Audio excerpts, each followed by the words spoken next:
presentation of Fox Sports. We are Fox Sports. We are St. Louis. Here's 5 players who put up big numbers in the National League last week. Adam Duvall, we'll see him in the lineup tonight for Cincinnati. Carlos Gonzalez, Corey Seager, and the 2 outstanding pitchers, Jose Fernandez and Jeff Locke. But none better than this man right here, Matt Carpenter. Third base last week. He'll be at second base tonight. He's our Kia in the driver's seat. Went 14 for 25 as he scored 10 runs last week to lead the Cardinals. Carpenter is in the lineup tonight, and we have baseball coming up. The Cincinnati Reds, the St. Louis Cardinals on Fox Sports Midwest.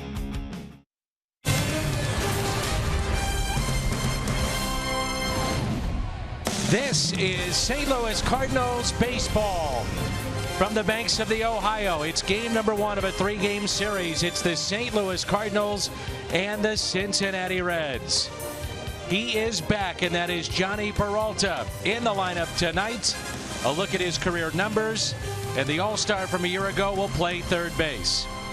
That's Jhonny Peralta. He's back, and so is this guy, the Mad Hungarian, Al Hrabosky. I'm Dan McLaughlin. Jim Hayes is here as well. Al, first of all, great to have you back. Well, thank you. It's been a while, and I've appreciated all the support I've gotten from people, but we're back to playing baseball, and that's most important. And that means Jhonny Peralta is back in the lineup tonight for the Cardinals. Colton Wong has been sent down. Matt Carpenter will play second base. How do you think this shakes out here the next few weeks? Well, sometimes it can be very tough baseball, and Colton Wong is the guy that gets punished a little bit, but he's going down with the right attitude, and I think it'll be the best thing for him, and obviously the best thing for the Cardinals getting Peralta back. So let's get it going here tonight. It's game number 1. The Cardinals and the Reds. Our Budweiser What's on Tap. He returns to the Great American Ballpark. The former Red, now wearing the birds on the bat. That's Mike Leake. He gets the start tonight. Baseball comes your way next.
but most of all, Dale loved to smile.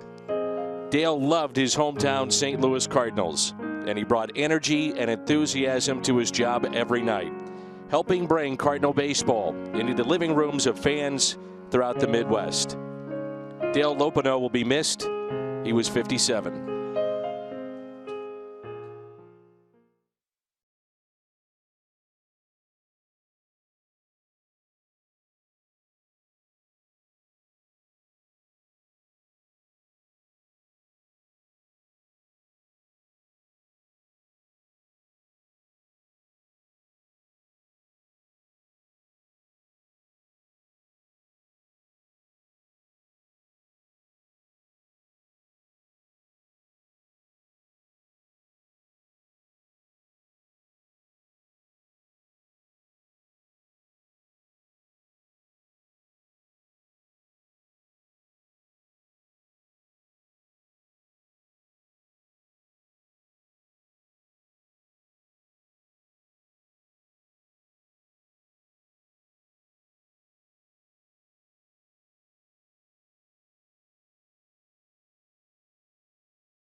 Baseball is brought to you by Bud Light Lime,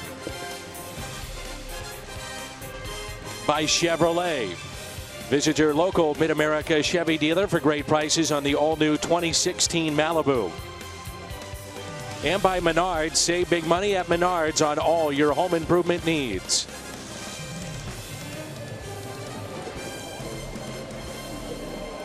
It's a beautiful night here at the Great American Ballpark in Cincinnati, Ohio. Cardinals have won 6 of their last 9, and much of that has been because of the offense, and much of that has been due to the fact that this guy has been red hot. That's Matt Carpenter. He'll lead it off, followed by Aledmys Diaz, and then Matt Holliday, Stephen Piscotty, Johnny Peralta, Matt Adams, Yadier Molina, Randal Grichuk, and Mike Leake. The Cardinals will face a lefty, John Lamb, a 25-year-old who was acquired from the Kansas City Royals, along with Brandon Finnegan and Cody Reed in the Johnny Cueto deal. Reds have lost 13 of the 16 that he has started since he came over last year. And the first pitch is a strike, and we're underway. Lamb did make a couple starts against the Cardinals last year, and the Cardinals couldn't figure him out, but everybody else in the National League has. He started the season on the DL with herniated disc surgery in his lower back, and his velocity is down a bit. And that's fouled back. No balls and 2 strikes. Since his daughter was born, Matt Carpenter has batted .429 with 6 doubles. So I guess who needs sleep? He won that National League Player of the Week with about 3 games. Did some great damage in Milwaukee. And the 0-2 pitch. And a ground ball that's hit into the shift. Zach Cozart, the shortstop on the second base side of the bag, puts it away for out number 1.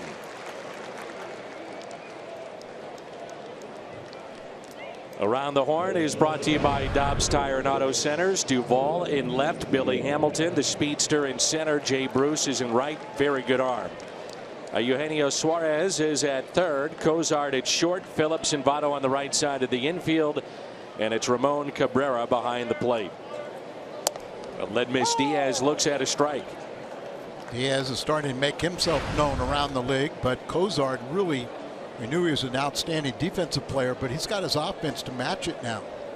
And he's doing it from the leadoff spot for Brian Price's club as Diaz pops it foul and out of play. He comes in batting .328, which is third best right now in the National League. Daniel Murphy at .384, Ryan Braun at .337, and then the Cardinals shortstop. Get a ball on the inside part of the plate, he can turn on that. Reaching for it here. Suarez gloves and throws and makes the play for out number 2. The Hyundai pitch arsenal for this left-hander, John Lamb, who's coming off a win his last time out. That was on Wednesday. First win of the season, as he went a season-high 7 innings and gave up 6 hits and just 1 run against the Colorado Rockies. Has one of the slowest curveballs you'll find in baseball. It'll register in the upper 60s.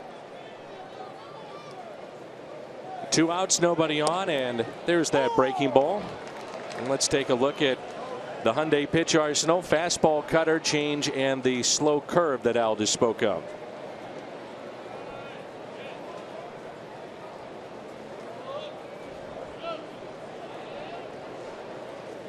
Here's the 0-1 pitch.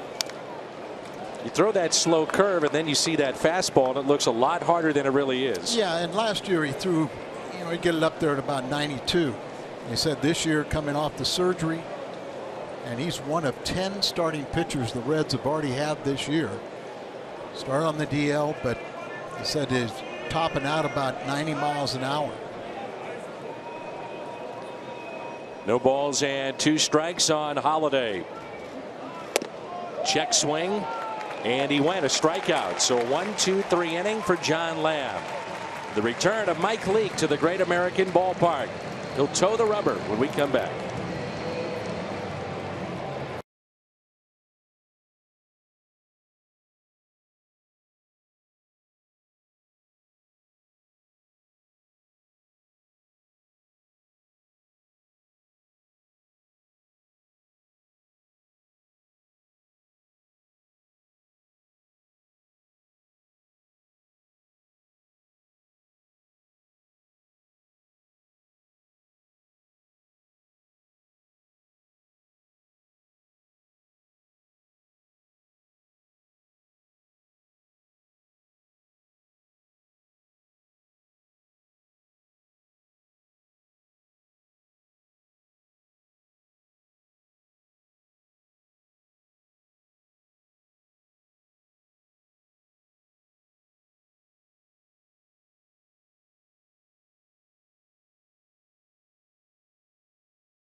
Seven-game homestand. It'll be Zach Cozart leading it off, followed by Joey Votto and Brandon Phillips. Then Jay Bruce, Adam Duvall now with 16 home runs to lead their club. Suarez, Hamilton, Cabrera, and the pitcher John Lamb. So here is Mike Leake back in Cincinnati. His career saw him pitch 86 games at this ballpark, with a record of 34-26 and 49 quality starts. First pitch, a fly ball into shallow right center field, and making the catch, it's Randal Grichuk. Quality start, of course. Complete 6 innings and no more than 3 earned runs allowed. Dobbs Tire and Auto Center's defense. Holiday in left, Grichuk in center, and Piscotty is in right. There's Johnny Peralta at third. Then Diaz, Carpenter, Adams, and Yadier Molina behind the plate. Peralta has played 213 games at third base. His last start in the major leagues was in 2010 with the Tigers. So it's been a while. He played some left field for the Tigers in postseason, but over there, and it's good to see him back. How about Joey Votto with a 221 average? That just doesn't look right. 1 ball, 1 strike. And Votto shoots it the other way into left center. Grichuk can't get there. 1 hops off the wall. And Votto around first, trotting into second base with his 10th double of the season. Mike Leake's got to get the ball down. You don't want to get the ball in the air here, and 2 batters, 2 flies.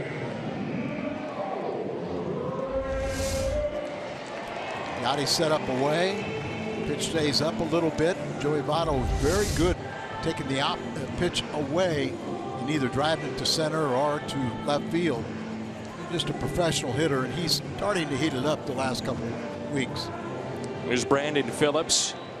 He's batting .268, riding a season high 9-game hitting streak and hitting close to .400 during those 9 games. Runner at second base is Votto. You mentioned the fact that Leake has got to keep the ball on the ground. That's something that the entire staff has done a very good job with. No team gets more ground balls than the Cardinals. About half the balls put in play are on the ground. Leake, by the way, is at 51%. Third best on the Cardinals staff. But in this ballpark, you really do have to keep the ball in the ballpark. You can't give free passes. And sometimes you'll make pitches and good pitchers pitches, but you're not rewarded as the ball just flies there. 1 ball and 1 strike. Leake against Phillips. That's it out of play. I think it also tells you too, if the ball's hit on the ground, you've got to make plays, and that's been an issue for the Cardinals first third of the season. It has gotten better, but the Cardinals, a ton of errors. There's his numbers here at the Great American Ballpark. In his first 4 starts, the Cardinals committed 8 errors. His last 7, they've committed 2. You look at his last 6 starts from May 6th to June 6th. He had a 1.59 ERA during that time. So pitching much better now and becoming the pitcher that we expected to see. Not a strikeout pitcher, so errors committed behind you, and all of a sudden you have issues. The 2-2. This is on the inside corner. Ron Kulpa, St. Louis native, calling the balls and strikes. Chris Conroy down at first. Jerry Meals, the crew chief. He's been in the league 19 years, and a call up from the minor leagues down at third. That is Sean Barber.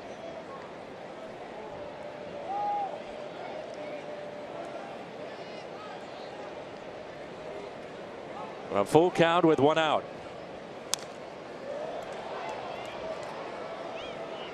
I wonder if Phillips's popularity has diminished some as he was traded to Washington, but vetoed the trade with his 10-5 status. Wants to be part of this rebuilding program. I think the Nationals are very pleased he turned it down. Yeah. Daniel Murphy's turned out to be a nice player for them. Leads the league in hitting, in total hits, close to 400. Very good point. Of course, Dusty Baker now in Washington knew all about Brandon Phillips, but he's so popular here in this town, and he said that was a part of the reason that he didn't want to give that up, that 5 and 10, and vetoed the deal.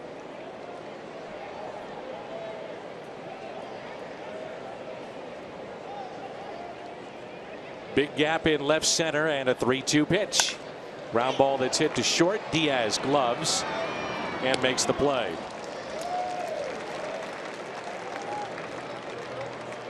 So here in 2016, what does Mike Leake feature? The fastball, the cutter, the change, a slider, curveball. He's been throwing a little bit more his last 2 starts. That is a knuckle curve that he possesses. The curve is interesting, and you'll see the fastballs, the cutters, or the straight fastball, a 2-seaming sinking fastball. Now, speaking of trades, Jay Bruce looked like he was traded in the offseason.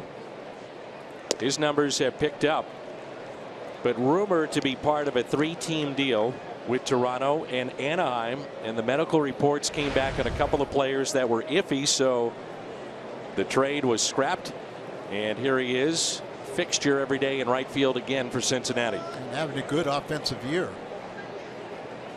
He's hitting .372 with runners in scoring position. Tops on the Reds. Fouls it back. It's 1 ball, 1 strike. 40 RBIs and contributing quite a bit. Those 40 RBIs, 6th best in the National League. Nolan Arenado is number 1 at 48. What a player he is. Yeah, he's going to have a lot of strikeouts, but he's going to do some damage too with his ability to hit the ball out. Runner goes, and that's stolen against Mike Leake. That's Votto's 4th stolen base this season.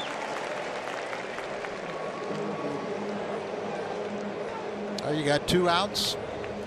Work on the hitter, and you can't score. You know, that's something that Jhonny Peralta has to get used to. A little late on that break to third. That was stolen off a Leake, but just something to think about in terms of what he's got to do. Here's a fly ball lifted out to center. Drifting back, Randal Grichuk, and he's got it. Peralta is due up second when we come back.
No score as we turn to Al Hrabosky's Toyota keys to the game. Well, nobody knows better than Mike Leake that you got to keep the ball in the ballpark. Don't allow the home runs and don't walk people so you turn it into a crooked number.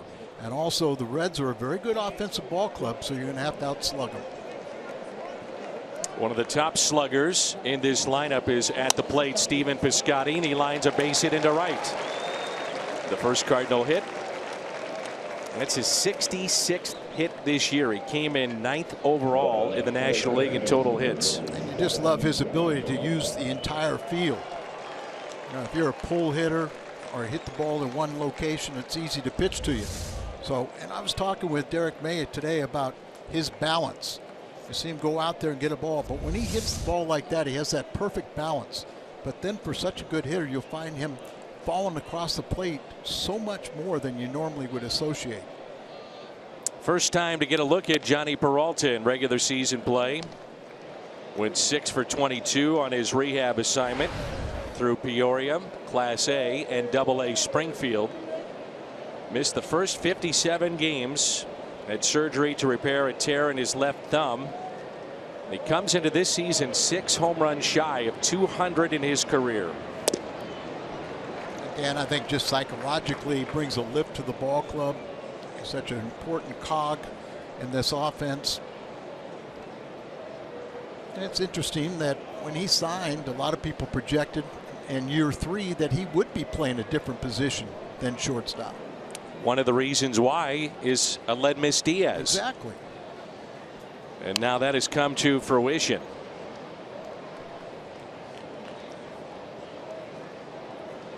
Team rankings for Jhonny Peralta, back with the Birds 2014 at 15. Years 1 and 2 of that 4-year deal. And he's put up big numbers. Really faded down the stretch of last season, and that's why the Cardinals bolstered their bench. Jed Jerko and some of the others, as Peralta swings through it. That's the second strikeout for John Lamb. Missouri Lottery Fox tracks, and this pitch is away, and Peralta chasing. And I think Johnny's going to just try to get his timing back. You know, he could stay down there as long as 20 games, but after 9 games, they said he was ready, but he'll still feel for his timing. The timing right now is right for Matt Adams. Boy, is it. He is smoking the ball. He talked about it. Spring training very tough on him, was in between with his swings. Ball gets too deep, couldn't catch up, or he'd be ahead in the count and wouldn't zone in on a pitch to hit and drive. And now he has done that. With 1 strike, they'll move Suarez, the third baseman, over to the right side of the infield. May see Matt drop a bunt down, especially against a lefty. And he's hitting 300 against left-handed pitching and taking a lot of balls to the opposite field. But in batting practice today, he was absolutely launching the ball. You know, it was one after another.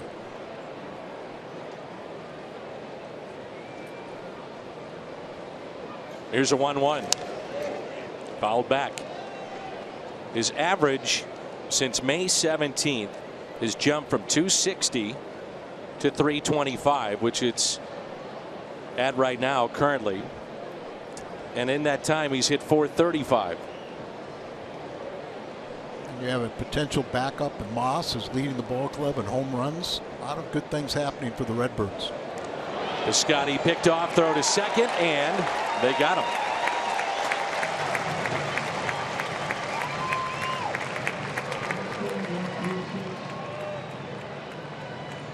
One, 3-6, and 1 ball, 2 strikes on Matt Adams. Like he went on first move, he just picked the leg straight up, so he allowed him to go to first base. And I do like the fact when you are picked off like that, just continue to run. Don't get yourself in a rundown, because this is the big leagues, and more times than not, they're going to get you out that way. So maybe you get an errant throw or something. Just go ahead and run. Here's a 1-2 pitch. Remember Willie Wilson when he first came to the big leagues. He got picked off a lot like that, but he had such tremendous speed and that first step quickness that he outran the throw from the first baseman. They say that Billy Hamilton has done that. Oh, I'm sure. A handful of times. And since he was called up in 2013, the most stolen bases of anyone in the game. Just can Billy hit enough to stay in the lineup? 2 balls, 2 strikes on Adams. Little squibber. He should beat this out, and he will. Infield hit. When things are going right, they're going right. 7-game hitting streak. Smoking the ball. All that timing we talked about. But let me tell you, if you're a pitcher, you are so mad right now because of giving up that quail. You'd rather have a guy hit it off the wall than to just hit one off the end of the bat. English keeps it fair. Been a tough go recently here for Yadier Molina. 2 for his last 39. He snapped an 0 for 21 on Sunday night.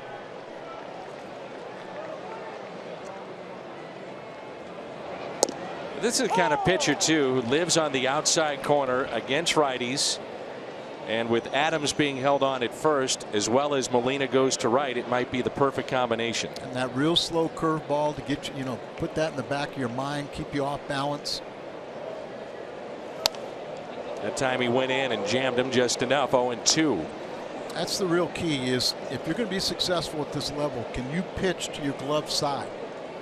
Left-handers got to be able to get in on the right-handers. The right-handed batters, right-handed pitchers have to get in on the lefty. Again, he gets in. You throw a couple balls in there, and then all of a sudden you're set up for that outside pitch. Right-handers came in hitting over 300 against John Lamb. Lefties at 286. No balls, 2 strikes on Molina.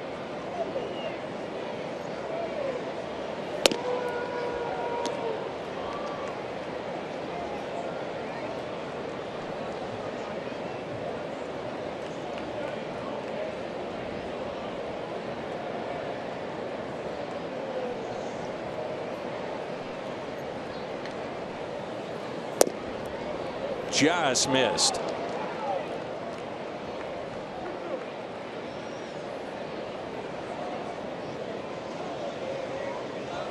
So 2-2 the count on Yadier Molina. Randal Grichuk is in the 8th spot in this lineup. He's on deck. I think that he's gone from batting cleanup to the 8th spot as they try to get him right. Very short lead at first by Adams, and Molina fouls it back and spoils the pitch. Yadi has always been one of the toughest to strike out in baseball.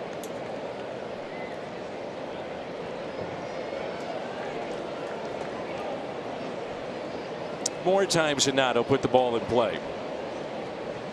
Outfield is shallow in center and in right. Out in front, taps it foul.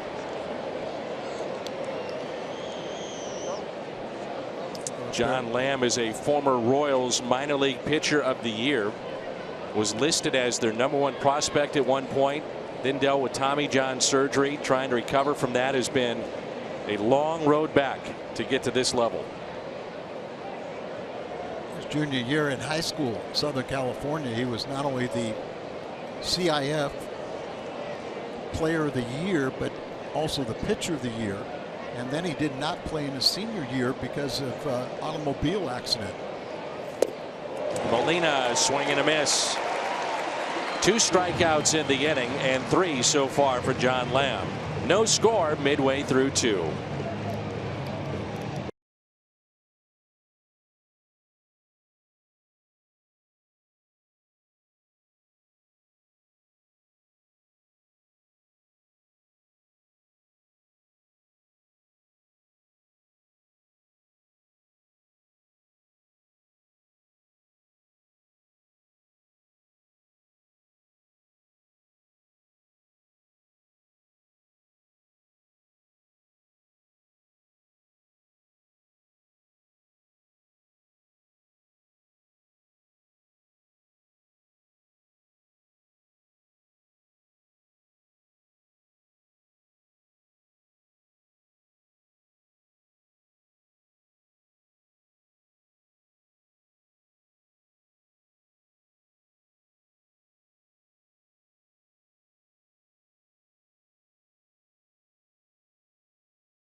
'16 Esurance MLB All-Star Game ballot now at Cardinals.com on your computer, tablet, or smartphone.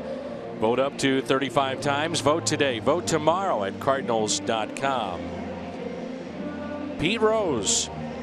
He'll be part of the Hall of Fame weekend for the Reds Hall of Fame, and they'll also retire his #4 coming up later this month. 40-year reunion of the 1976 world champion Reds.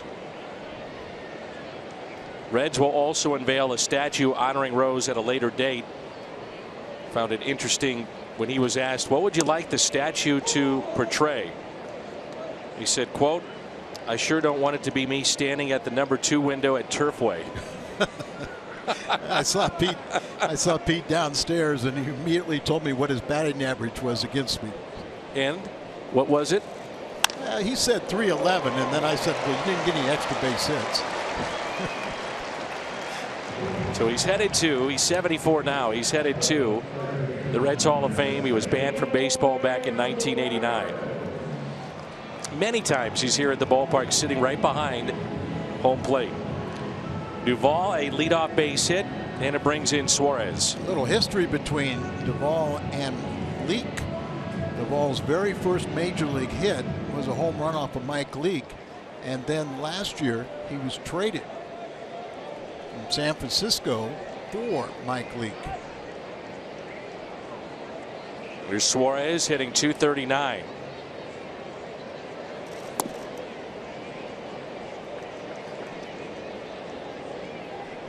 They like Suarez. They think he's going to be a nice little ball player. He came over from the White Sox in the Todd Frazier deal. Here's a 1-0 pitch to Suarez. Popped up, giving chase Adams, and he makes the catch near the tarp. Nice play by the big man.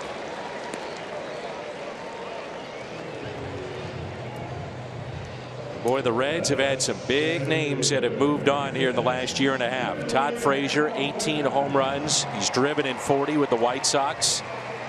Aroldis Chapman served a suspension, but now 10 saves with the Yankees. Johnny Cueto, we saw him on Friday night. He picked up a win against the Cardinals. He's now 9-1. They also tried to trade Phillips. Bruce has been on the trade list for a couple years. Some people even talk about Votto. And that's slapped the other way, and a base hit by Billy Hamilton.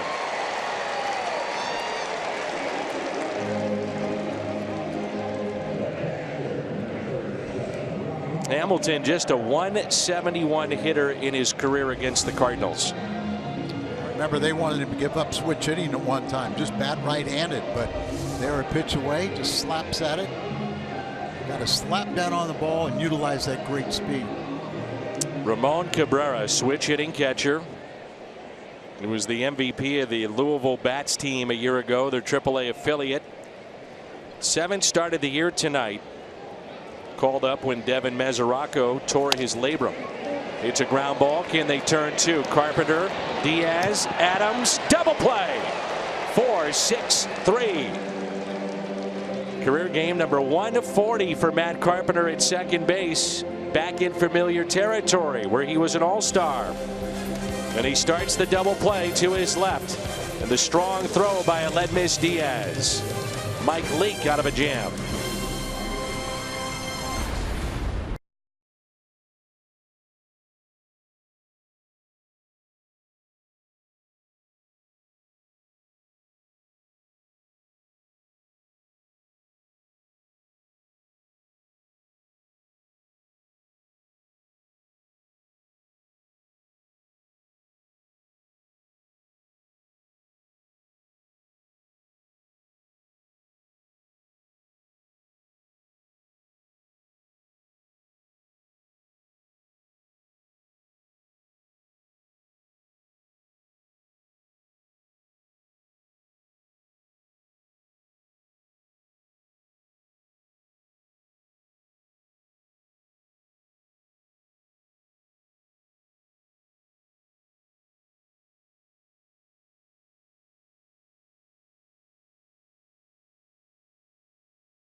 Here in Cincinnati, along with Al Hrabosky and Jim Hayes, I'm Dan McLaughlin. It'll be Randal Grichuk, Mike Leake, and Matt Carpenter for the Cardinals. Cardinals with a pair of hits, single by Piscotty, infield hit by Matt Adams, and John Lamb, the 25-year-old, has struck out 3 thus far.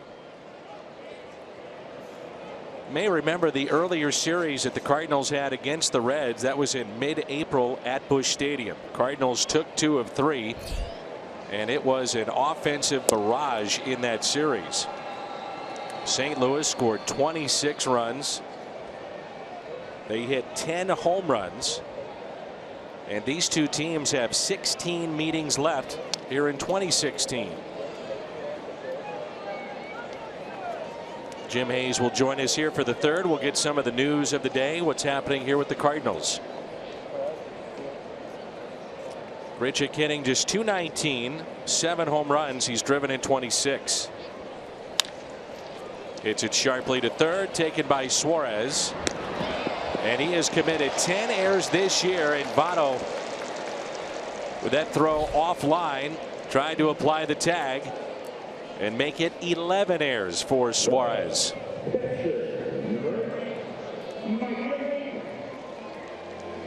So the leadoff man is on, and it brings in, as the Reds know, a very good hitting pitcher in Mike Leake, although he hasn't shown it thus far in a Cardinal uniform. He's 2 for 19 and no sacrifices this year.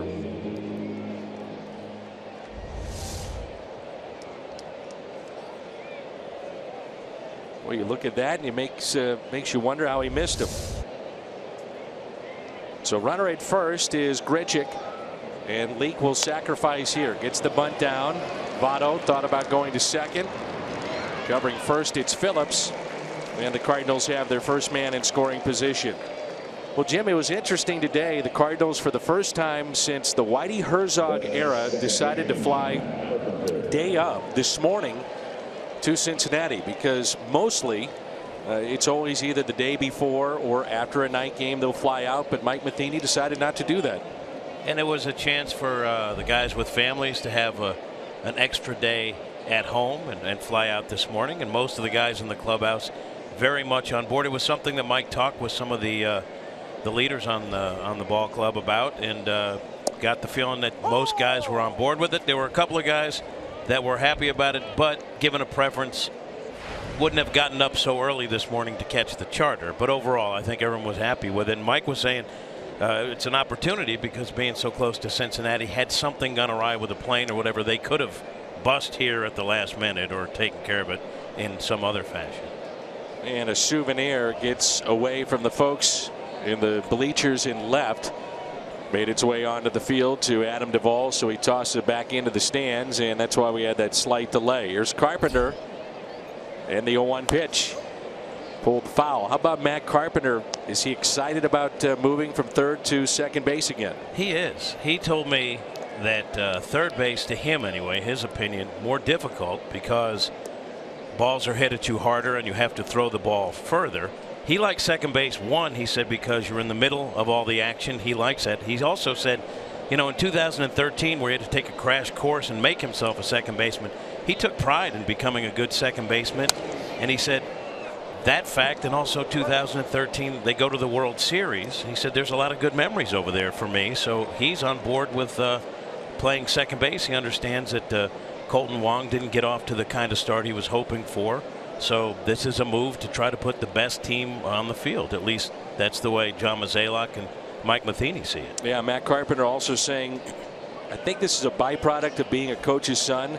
If they want to move me, I really don't care. I just want to win. And clearly, with Wong's struggles, you get Peralta back. Carpenter happy to move to the right side of the infield. He was also saying that third base might be his third favorite position. He likes second base, first base, and then third base. Hanging breaking ball and a fly ball lifted into right. There's Jay Bruce. He shows off the arm back into the infield, and a bullet to third base. Matt was also telling me that when they brought the idea to him, and you know, because Mike Matheny's big on communication, letting his players know what might happen, he said initially they said the right side of the infield. which he thought was first base, which he likes second base. He also likes, but the emergence offensively of Matt Adams made it second base as opposed to one of two positions on the right side. Also, what does it say about Aledmys Diaz to move Johnny Peralta, to have Wong go down, to have Matt Carpenter shift from second to third, all because in many ways they don't want to disrupt what's happening here with Aledmys Diaz. Well, obviously they want to give him a consistent amount of work at shortstop. I mean, you couldn't ask for more than what Aledmys has done. And Johnny Peralta gets that. You know, he said, you know, he still kind of considers himself a shortstop, though he's fine at playing third. He said there'll be a little bit of an adjustment, but he understands with a guy like Aledmys and what he's doing at this age, they're looking at a guy that can be there for many, many years. So Johnny's on board with it, but he too is very impressed with what Diaz has done. 1 ball, 1 strike, and Diaz fouls it back. Aledmys Diaz with 30 RBIs in his first 54 games, most since, in terms of rookies, Albert Pujols in 2001, one more than Enos Slaughter back in 1938. So he's doing something here that truly is unique and isn't accomplished very often in Cardinals history. A guy who was an afterthought during spring training, and you guys talk about the way the ball jumps off his bat. I mean, you've talked about it enough, but it's remarkable when you see the ball just fly off his bat and the big hits. He embraces the big moments. 2 balls, 2 strikes. And currently Diaz leads all rookies in the National League in batting average, doubles, runs, on base percentage, and by the way, he's hitting close to 400 on the road. So he's done just about everything. On the inside corner, and he strikes out here. Cardinals strand a runner, their second of the night, and they have struck out 4 times. Mike Leake back to the mound when we come back.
Cardinals baseball is brought to you by Ford, the official cars and trucks of the St. Louis Cardinals. It's turned into a gorgeous night for baseball here in the Queen City of Cincinnati, Ohio. There's John Lamb. Now will rejoin us in the 4th. Jim Hayes is with us. Lots of news to get to, including some of the injured players. And one of those is a former Red. Brian Pena, who signed the 2-year deal with the Cardinals to be Yadier Molina's backup. You just wonder if Molina would have played this much if Pena was here, and that's not to take anything away from Eric Fryer. But you just wonder too if Molina is getting a little worn out right now. But Brian Pena is soon to return, and there's the first strikeout for Mike Leake. There's no question that Brian Pena is a legitimate major league hitter. So you wonder, you know, if they would have given Yadi a little bit more off time. So Pena coming back from the knee surgery, he will begin his rehab in Double-A tonight. And Pena, I mean, he worked hard. I mean, ever since he had that surgery, he's been working hard, telling everyone, hey, I'm coming back. I'm coming back. The other day, Dan, and he's not a guy who's known for being the fastest major league player. In fact, John Mozeliak refers to him as Flash. He tweeted out a picture of him busting down the first baseline, showing everyone that I'm back. And so that perpetual smile, I would guess, is a little bigger today because he starts his rehab tonight. And then Seth Maness, who's been dealing with elbow inflammation, feels like he's getting a fresh start. He'll start a rehab assignment with Double-A Springfield tomorrow night. He pitched a couple of bullpens Saturday and Monday. Once he got cleared with that, he went out on his rehab, and he was texting me saying that the inflammation is almost gone. He's throwing pain-free. That's the main thing. Otherwise, he said he still has to work on velocity and command, but he feels like it's a new beginning for him because, remember, he was struggling so badly no one could put their finger on why, and it was this elbow issue. Cozart to his counterpart at short, Diaz for out number 2. Great to have Al Hrabosky back with us. He'll be with us in the 4th inning again. Jim Hayes, Dan McLaughlin with you from the Great American Ballpark in Cincinnati.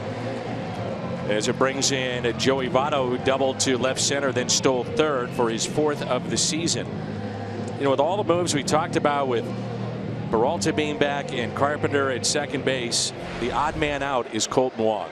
Yeah, and Mike Matheny was saying it was a very difficult decision to option Kolten to AAA, but one that he let Kolten know was possibly in the works. And the way the Cardinals look at it, Kolten's still a part of their future, a big part. They're still believers in what he can be, but he needs at bats, and he wasn't going to get it here, especially with Peralta returning. So it was something they had discussed with Kolten, and Kolten discussed the possibility of being sent down, and he said, yeah, I have no choice in this, and deservedly so. He knew he wasn't off to a good start, so knowing Kolten, he'll go and he'll take advantage of all the at-bats that he wouldn't be getting at the major league level. And as Mike Matheny said, hopefully we'll see him back and we'll be better for it. And remember last time that happened a couple of years ago, he came back and went on a tear. So hopefully he gets straightened out down at AAA. The 2-1 pitch to Votto. Always interesting to see a former player face the team that drafted him. That's the case here for Mike Leake. And Mike Leake is such a laid-back guy, Dan. You know, you've talked to him too, and he's really a thinker. You know, people were asking him, hey, you're going back to Cincinnati. What's that going to be like? And he goes, I don't know. I'm not there yet. It may be weird, but and that's his approach to everything. He's pitched so well in his last 5 starts, and he's made all the right adjustments, and he said, that's what I'm going to be eventually. We'll see you on the postgame. Thanks, Dan. Great stuff. That's Jim Hayes. Al rejoins us. No score as we move to the 4th.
4th, and there is no score. The Cardinals and the Reds. Leake in his return here to the Great American Ballpark, 3 innings.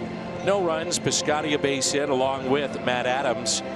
And Lamb has been effective thus far in his 3 innings of work.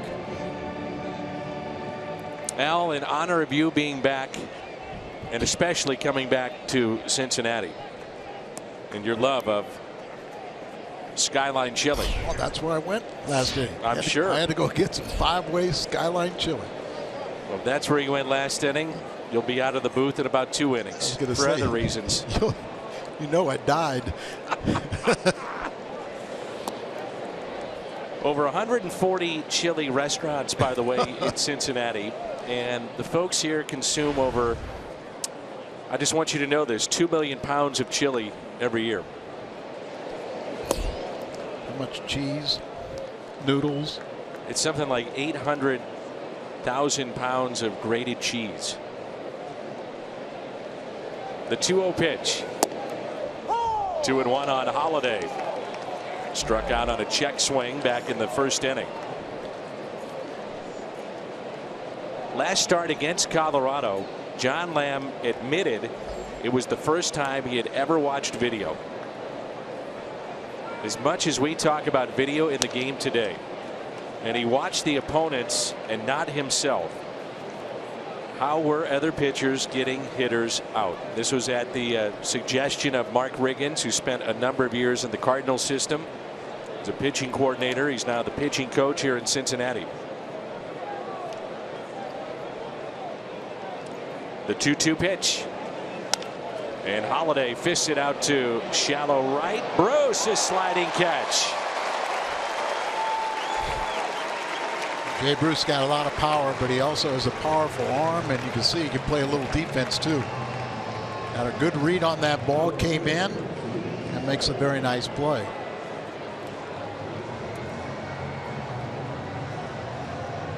How attractive will Jay Bruce be come that trade deadline? Teams need a bat, need a solid defender. Put check marks behind both those. Well, I think that's the way he's swinging the bat now is most attractive. I always knew he could play defense and had a good throwing arm, but I always knew he had power, but he had so many strikeouts, and now he's starting to put the ball in play on a regular basis. There's a 1-0 pitch to Piscotty. He singled back in the 2nd inning, then was picked off. He had his 3rd game-winning RBI on Saturday, solo home run in the 6th against San Francisco. Here's a 1-1.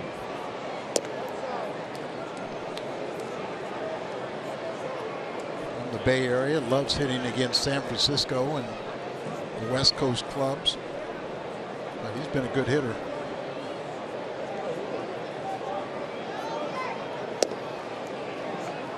Three and 1, taken just a bit high. I found that incredible that Lamb had never looked at video in this day and age of baseball. I question some guys that look at it and don't know what they're looking at. And that's what Riggins was saying. Don't look at yourself when you go to study the video and there's a walk, but look at what the hitters are doing and how the opposition is getting them out. Walks have been a little bit of an issue for this left-hander. Came in with 16 strikeouts in just over 30 innings, but 13 walks. It's nearly 2 per 9. Krispy Kreme doesn't deal. Cardinals get 9 hits tonight. You're invited into Krispy Kreme tomorrow. Receive a dozen of their original glazed donuts. Peralta struck out his first time up.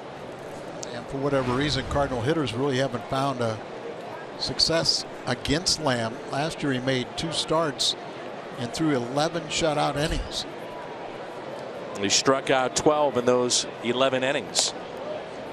And everyone else in 14 starts had a 6.62 ERA against him. So, but the one good thing is, is if you hang around this ball club, you get into their bullpen, and then you can really have some fun. Here's a 1-1 pitch. And Peralta drills it into left center field. That ball is down. It's cut off by Hamilton. And stopping at third, it'll be Piscotty. So the first hit of the season, an extra base hit for Johnny Peralta. How nice is that to see Johnny in that bat back again?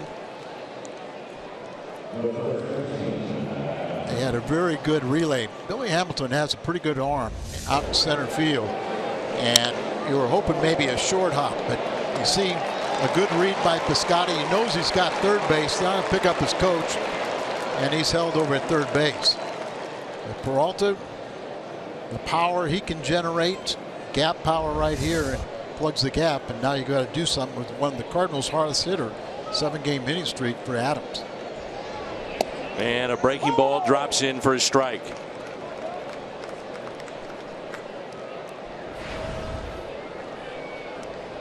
Adams has hit safely 16 of 18, reached base safely in his last 17.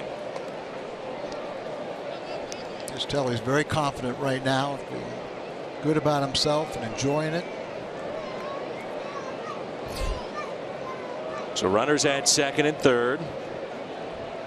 The Cardinals hitting right around 300 as a team with runners in scoring position.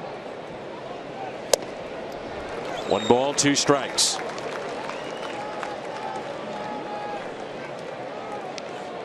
The mitten that he's wearing out there to protect that left thumb, and he injured in spring training and had to have surgery on it. Very similar to the type of injury that Yadier Molina had.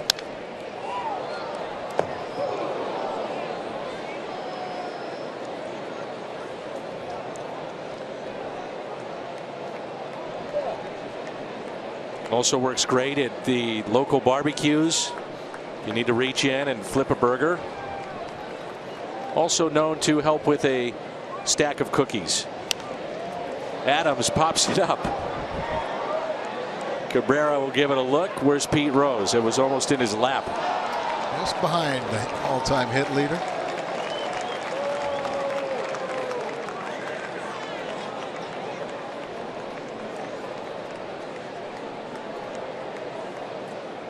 One ball, 2 strikes, 1 out. Runners at second and third.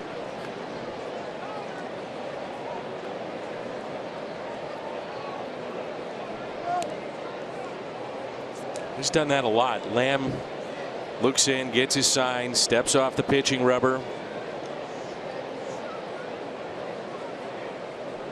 Now he's set, and the 1-2.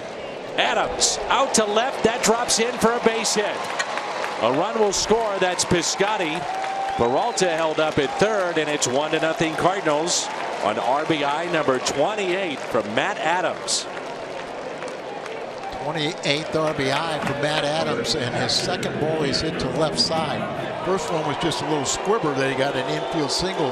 This time he takes it very tough, a pitcher's pitch, down and away, and right off the end of the bat. But you can see you got to give him some credit with that. And because of that balance, because of what he's doing, setting up in his swing, he's allowed to. He can go out there and get that pitch now. 1 out, runners at the corners. Here's Yadier Molina. Very short lead by Adams at first base. Lamb was a third shy of losing that rookie status a year ago. He went 49 2/3. 50 innings for a pitcher, exceed 130 at bats as a hitter, or more than 45 days on the active roster, then you're done as far as being a rookie in Major League Baseball. Very rarely do you take it to that extreme, but a lot of times clubs want to keep that rookie status for someone.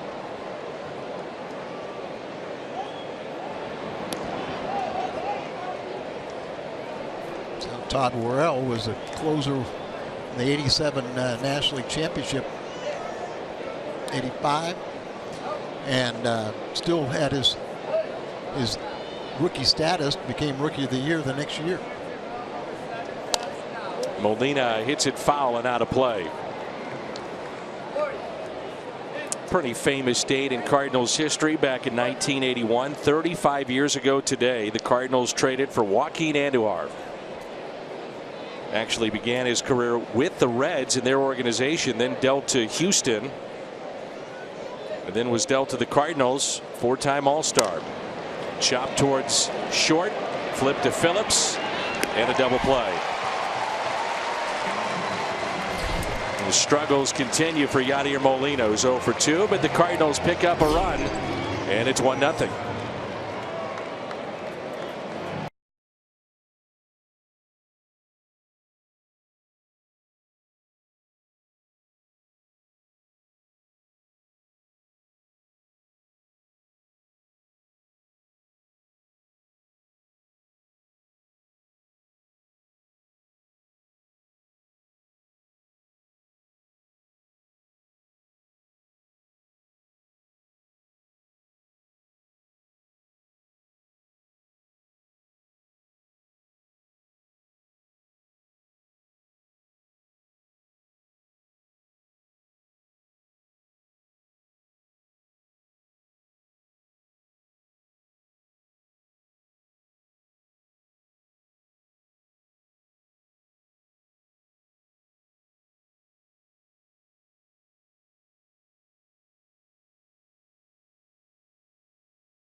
Greater coverage of baseball is brought to you by T-Mobile.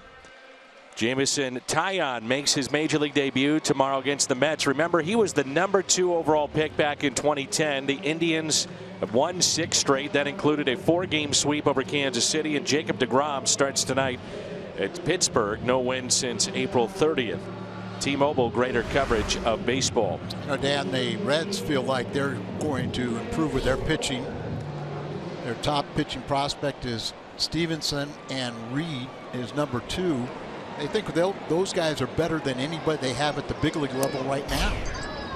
And when they do get called up, they'll take 2 of the starters and put them in the bullpen, and they feel that'll help straighten out their bullpen problems. It was Brandon Phillips, grounded out to short, and pops that foul out of play.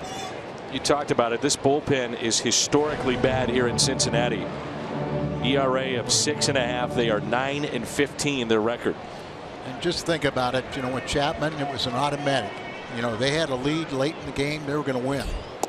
But now they're just getting sabotaged down there. And they were hopeful that K.J. Hoover would do the job.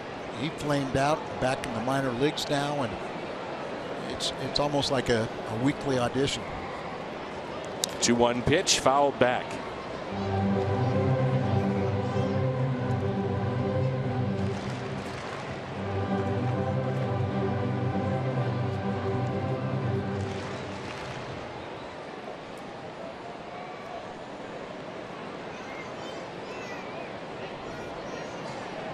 Two pitch.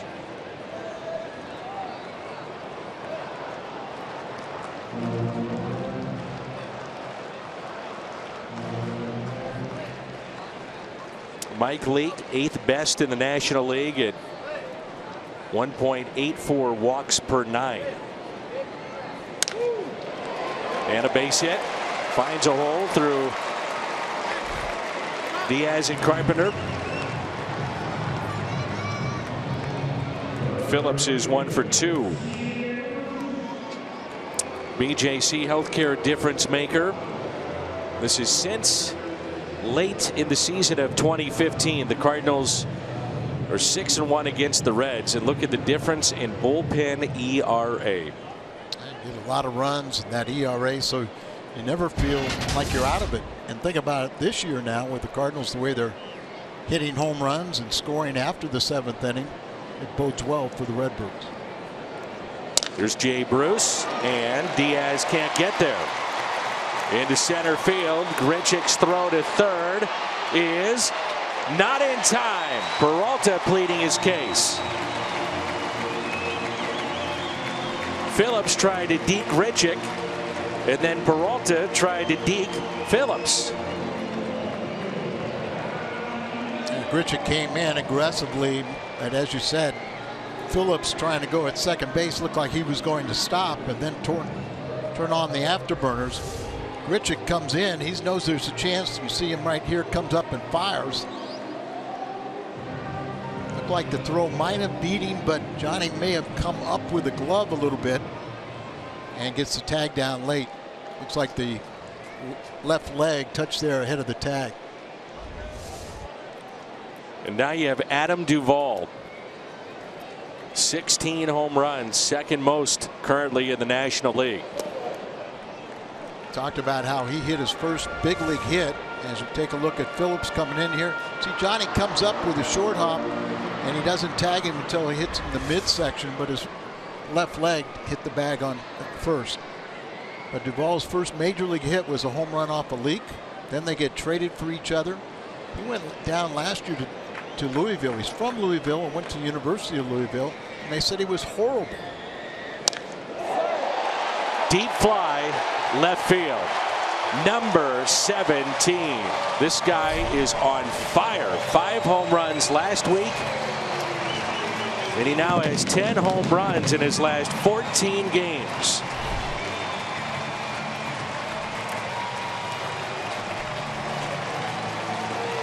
They don't really think he's going to hit for a, real high average, but he has that awesome power. And they say he plays a very good defense also. But he's feeling it right now. Set up inside. Saw the glove go down. Put a charge in that one, didn't he? There's a fly ball out to left, and that's off the base of the wall. Handled by Holiday. Suarez into second base safely. 4 consecutive hits off of Mike Leake here in inning number 4. Not what you want to do when your team gives you a lead, to give it right back up, but 2 singles, then a 3-run home run, and now another extra base hit. They contend with the speed of Hamilton now, so puts a lot of pressure on the defense.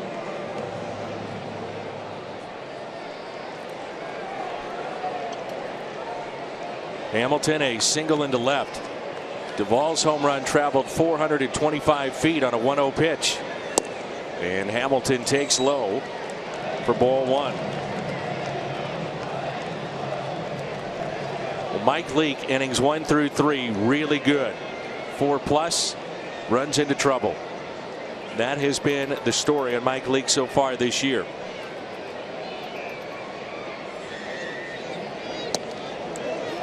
Throw down to second and back in safely.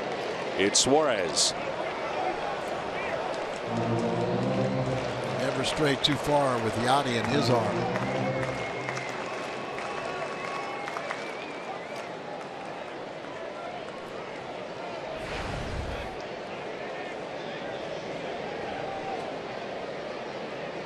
Here's a 1-1 pitch to Billy Hamilton. Showing bunt again. Peralta quickly to first. The stretch by Adams for the out.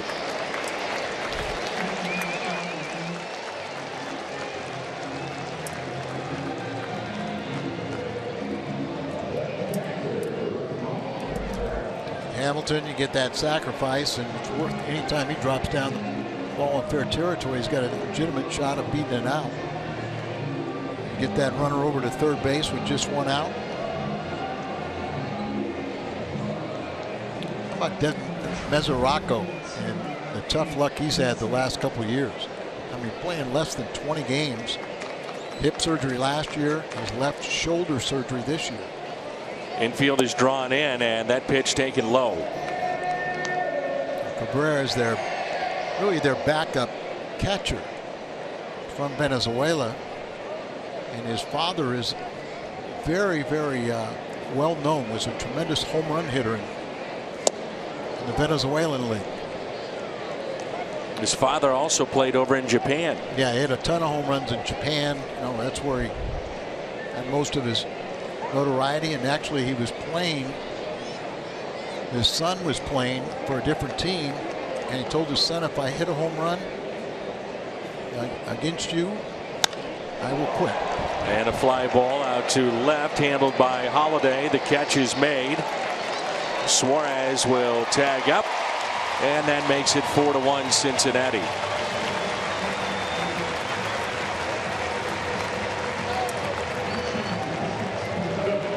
International soccer is returning to St. Louis. Don't miss Liverpool FC as they take on AS Roma at Busch Stadium August 1st.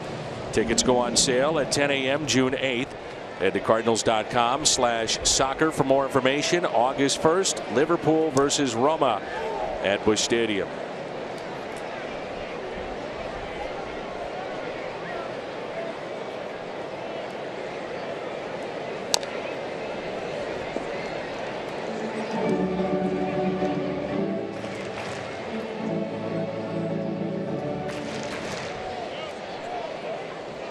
Tyler Lamb, get your team back on offense. Lamb not going real deep into games. 0-2 pitch is tapped foul. So the inning started with a base hit by Phillips, a single into center. Bruce singled into center. Then the 3-run bomb off the bat of Duvall. Suarez a double. Hamilton the sacrifice. And then Cabrera the fly ball. And RBI, his third of the season, to make it a 4-1 lead for Brian Price's club.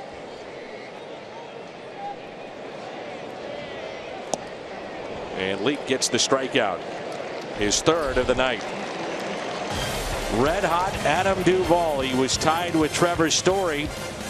No more. Now just one back of Nolan Arenado for the lead in home runs in the senior circuit.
In the top of the 5th from the Great American Ballpark. Here's Randal Grichuk, followed by Mike Leake, and the top of the order. Kubota power stats, and the power being supplied by Duvall with 17 home runs. Bruce with 13, Suarez 13, then Votto and Cozart. Big sweeping breaking ball. Grichuk reached on an error back in inning number 3. Makes him tough as you have that 90, 91 mile an hour fastball, 68, 69 curveball. that variance and then a change up in between or a cutter.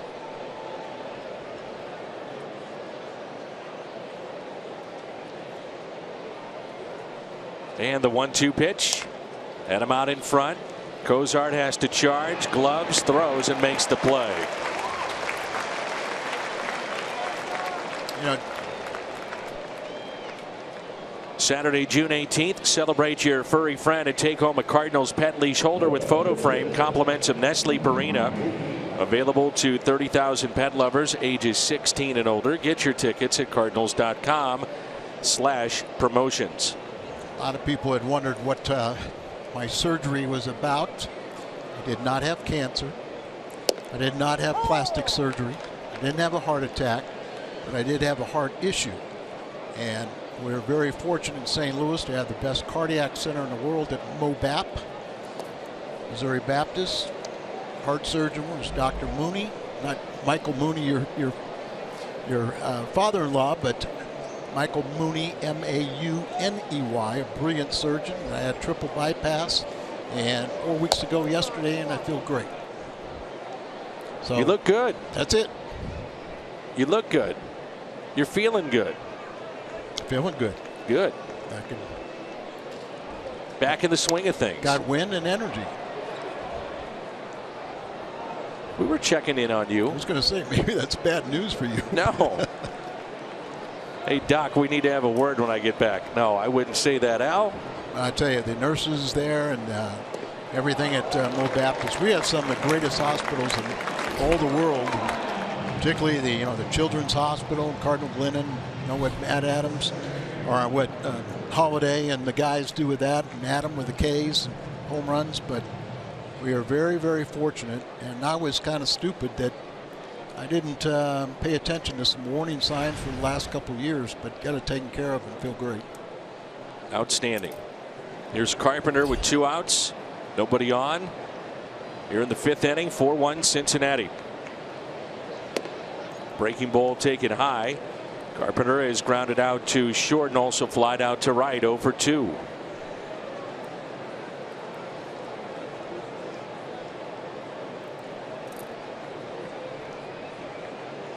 I know you didn't miss a pitch, though. You were watching all the games. Knowing you. Unfortunately, there was a few I wanted to miss. But you're right. I enjoyed Jimmy's work, and of course Timmy and Rick and all the guys. And what we heard a little bit of Rick Ankiel tonight on the pre and post game sounded great. It's popped up. Shift was on and backing up Suarez and can't make the play. I always find it interesting, especially with a guy like Carpenter, what happens after a play like this that should have been made at this level. Oh, it's definitely. And of course, you see Suarez calling off the shortstop. A lot of times that's easier angle for a shortstop, or it stops the left fielder from coming in on an easy ball coming in, where he decided to go for it. The wind took it a little bit out of his reach, and new life for Carpenter. So a play that should have been made, it's not, and now Carpenter a new life. National League Player of the Week, hit .560 last week with 7 extra base hits, 10 runs scored. The second time in his career that he's won that award. And with those 10 runs, he's now up to 39, third most in the National League. 30 extra base hits, second most in the league. It's all said and done. He's going to be up there with league leaders, runs scored, doubles. Got 4 triples this year already. Now his name is in the conversation to be a potential all-star. Aledmys Diaz would be in that conversation. Stephen Piscotty. I think you got to look at now he's becoming a perennial MVP type candidate. 3-2 pitch. Fights it off. Barehanded. What a play. Boy, that wasn't easy at all. He is a slick defender. Zach Cozart with the shift. Had to come in. The English on that baseball, barehanded it. It takes a hit away from Matt Carpenter. Midway through 5. Al is back, and that's great to see. 4-1 Cincinnati.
Sports is proud to team up with Positive Coaching Alliance and its mission to develop better athletes.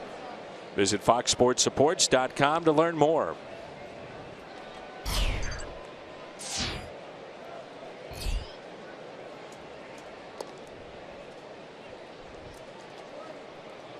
That was a nifty play to end the inning with Cozart. And like we've said, he's an outstanding defender, but now he's starting to equal it with his offense. They moved him to that top spot in this lineup, and all of a sudden, Reds is scoring a ton of runs. Remember, this is a team that lost at one point 11 in a row, and now they won 6 of their last 9. Streaks follow streaks. Feeling good about themselves in that last. They got healthy in Colorado, but then they took it home and won the series against the Nationals. And that good pitching staff, so they can score some runs. That was the return of Dusty Baker here to Cincinnati. 3-1 pitch, and that's hit down the left field line. Foul. Home run distance, but foul. You said your key to the game was keep the ball in the ballpark, and right now a lot of fly balls. Yeah, it's a situation where you think about last inning, the first 2 hits were ground balls, just found holes. But after that, the 3-run home run, a double off the wall in left center, the sac fly. Got to keep the ball down. And a fly ball lifted out to center. Randal Grichuk is there. And Cozart is hitless tonight in 3 plate appearances. I know Jimmy talked about that Leake kind of downplayed coming back to Cincinnati. He was talking to us last week about it. And, you can downplay it, but when they get out there, certainly this has got to mean something to him, the team that originally drafted him. 21st player to go straight from college to the big leagues. And Votto hits it in the air.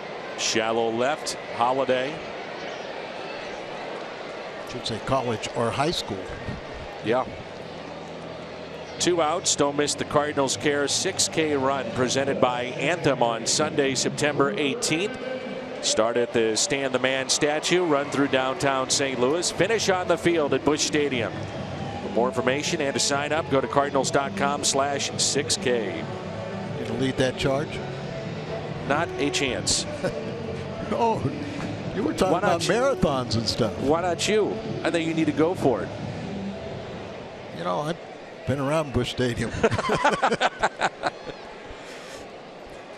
That's my excuse too. We felt the dirt, the grass. Oh yeah, we've been there.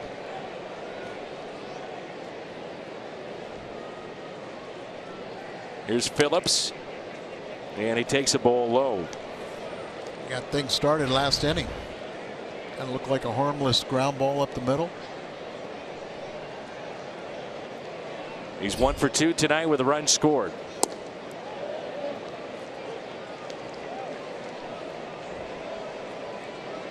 They had a decision to make. The Reds were looking at Homer Bailey, Johnny Cueto, Mike Leake, Matt Latos. All were under contract. Some for just 2 years, others coming up a year away from free agency. And what decisions they went with and who to stay with. Leake obviously walked away after he was traded to the Giants, became a free agent. Latos flamed out to an extent. Cueto, there were some issues with injuries he had in the past here. They gave over $100 million to Homer Bailey. In his first season, he gets Tommy John surgery.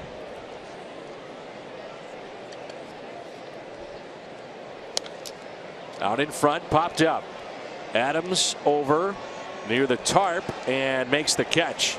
So 1-2-3 for Mike Leake here in inning number 5. Cardinals trail by the score of 4-1.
Then you need the all-new Fox Sports app.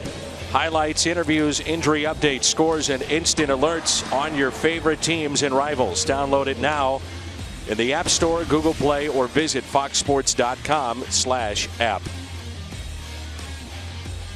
The 6th inning rolls in. It's Diaz, Holiday, and Piscotty. Middle of this lineup has been quiet. Cardinals as a team, for the most part, have been quiet. Get a 2-strike base hit to left and an RBI back in the 4th from Matt Adams. That made it 1-0, and the Reds have come back with 4. Diaz slowly hit again to Cozart. He's getting in on some of these hitters. Doing a good job, and that's what you have to do. You have to have that ability to get in on the right-handed batters. It's not the easiest for a lefty to come all the way across and get in there, but he's doing a really good job of tying up these right-handed bats. John Lamb, born in La Palma, California. His grandfather, by the name of John Ramsey, was a famous public address announcer for all kinds of sports.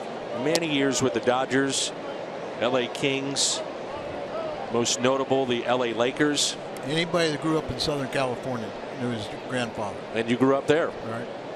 I don't say it too loudly. Smart enough to leave, I left. Now you're just a down-home Midwest guy. I'm a Midwest guy. Love St. Louis. Love Cardinal baseball. Here's a 1-1 pitch to Holiday. 0 for 2 tonight. Struck out with a check swing back in the 1st, and then a sliding catch by Jay Bruce back in the 4th. Ooh, he just missed it. Duvall. And when we say he just missed it, you know, some fans at home, Al, are saying, well, wait a minute, he put that into shallow left. But when you see a major league pop up like that, you just miss it. Well, it's hard to imagine, but you're talking about a round baseball being hit by a round bat, and to square it up is so difficult. That's why it's probably the toughest thing in sports. Ball moving, coming at you. We all know how tough it is to hit a stationary golf ball. So try and hit a 90 to 100 mile an hour fastball or something cutting, swerving. Ground ball that's hit to third. Suarez makes the play. And Piscotty retired for the first time. John Lamb is through 6. It's 4-1.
Adam Duvall, 17th home run. Yellowwood bringing the lumber.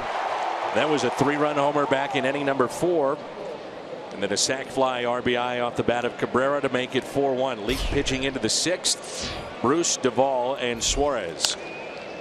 That's pulled foul.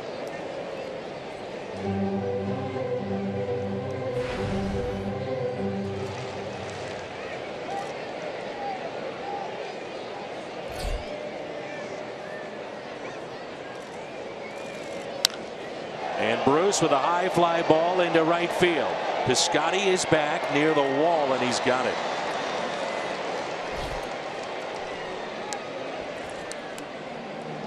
Duvall with 2 hits tonight, a single, that home run. Mentioned that he was involved in the Mike Leake deal. Highest percentage of hits for extra bases in the National League this season, and 3 of the top 5 are in this game. Duvall, Bruce, and Carpenter. He is a late bloomer, Duvall, but he did launch 57 home runs the last 2 years in the minor leagues. So he knew he had some power, but just couldn't get a chance to really set in with somebody and have the playing time. And he was going to be, he was a platoon player at the beginning of the season, but had a great May. Hit 2, Adams. A flip to Leake to the bag at first, and there's 2 down. We talked about how Lamb is able to get inside of these hitters. That's what Leake just did. And finally got a breaking ball. Looked like it kind of backed up a little bit, but it stayed inside and was a difference maker. Duvall, with his 2 for 3 tonight, is now 3 for 6 with 2 home runs, 4 RBIs against Leake. Suarez 1 for 2 with that double off the wall and left.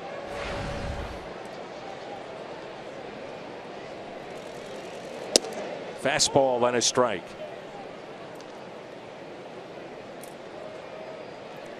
Mike Leake is a pitch maker, not overpowering stuff.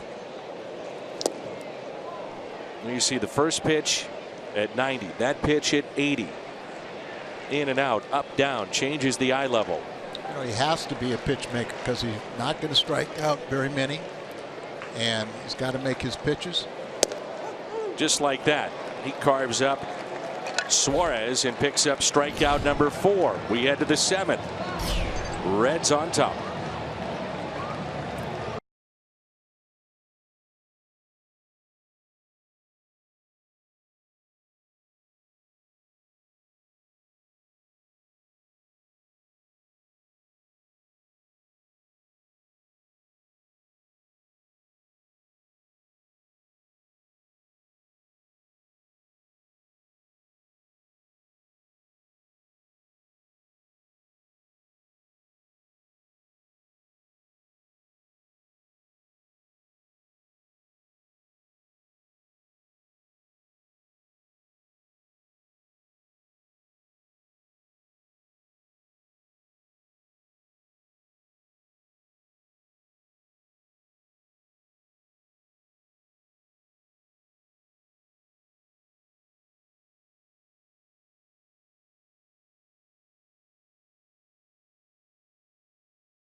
In Cincinnati, 70 degrees as we play in game 1 of this 3-game series. 7th inning rolls in. Mike Leake, 6 innings, 7 hits, gave up the 4 runs in 1 inning. That was back in the 4th. Adams 2 for 2. Lamb is through 6, and Duvall, the big hit in this game, a home run.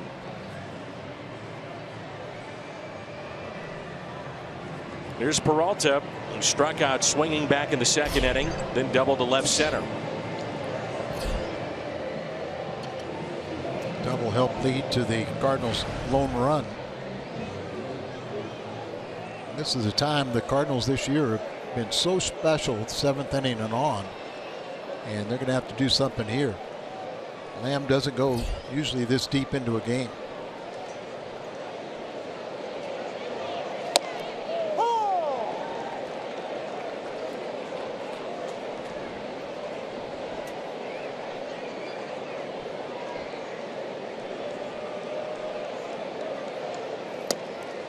One ball, one strike. So last time out, 7 innings, and pitching into the 7th here this evening.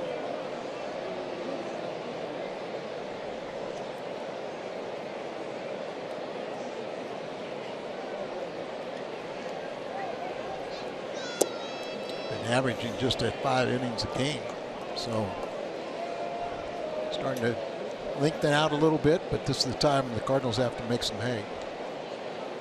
Outfield is straight away, and the 2-1 pitch. Gateway Honda home run inning. Cardinals hit a home run. The Gateway Honda dealers donate $1,000 to the Make-A-Wish Foundation.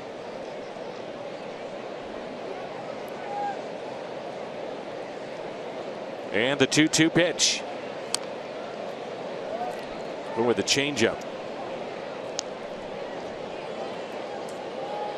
Changeup will be in the mid to low 70s. Talked about a 68, 69 mile an hour curveball. But he's made some pitches in on these right-handers. The 2-2. Popped up. Out in front again, backing up Votto, but Phillips calling for it, puts it away for the out. Take a look at the Chevy Fox tracks, and at times, I don't know about you, Al, it looks like he telegraphs that changeup every once in a while, but he's had these hitters out front. Right. You know, I mean, I think part of it, Dan, is a lot of those pitches that you're saying you telegraph have been away from him, but he's gotten in so well tonight to the right-handed batters that they're not looking out over the plate. They're conscious of the inside pitch. A strike with a fastball to Adams.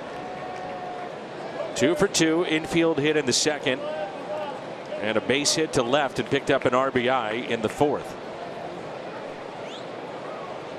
Very interesting shift that they had there with just 1 strike,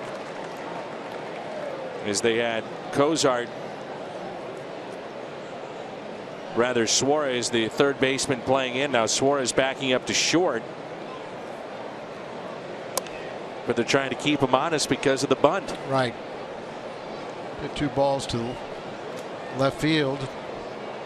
One was just a squibbler off the end of his bat for a single, and the other one was taking a tough pitch down and away and drove it to the left field. Matt Bowman is warming up in the Cardinals pen, and an 0-2 pitch inside.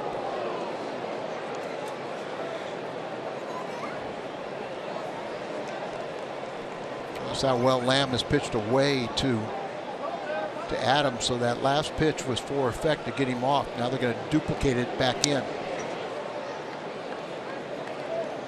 What do you think the percentage is, Al, when you go in, that you go back in again? I mean, it's not often, is it, when that pitch is for effect? I think it should be more often, because, you know, you start thinking, oh, in away, in away.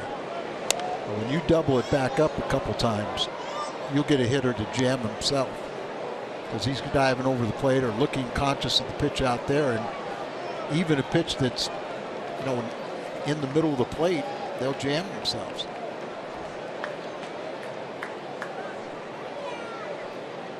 Lamb was shaking his arm after that last pitch.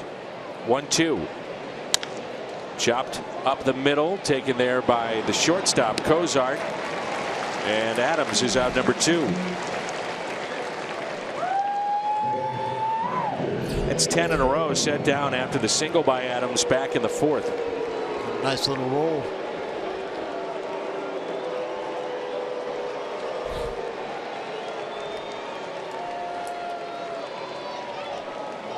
Still getting booed even after all these years. Yadier Molina pretty loud in the 1st inning and tailed off a little bit as we've gone along, as Yadi hits it out of play for strike 1. Just about all left-handed pitchers will throw across their body. So that's why it makes it tough for them to get in on right-handed batters. But we've seen Lamb be very good with that. So on the third base side of the rubber to help him. And a high fly ball lifted out to right. Backing up Jay Bruce, and a 1-2-3 for John Lamb. Time to stretch from Cincinnati, and it's 4-1 Reds.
Teaming up to help you stop smoking. For more information, call the Quit line, 1-800-QUIT-NOW.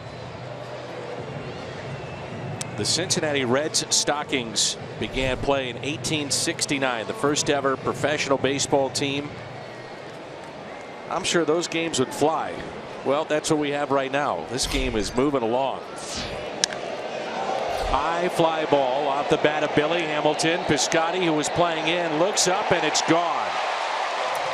Billy Hamilton, his second home run of 2016, and it's now a 5-1 Cincinnati lead. Trying to get ahead in the count. First pitch down the middle. Well, it's inside a little bit, but he turns on it. High fly ball, and it just carries out of here. That's why you got to keep the ball on the ground, because every ball in the air has potential to leave the ballpark. There's Cabrera, picked up an RBI back in the fourth. Billy Hamilton, his second home run this year.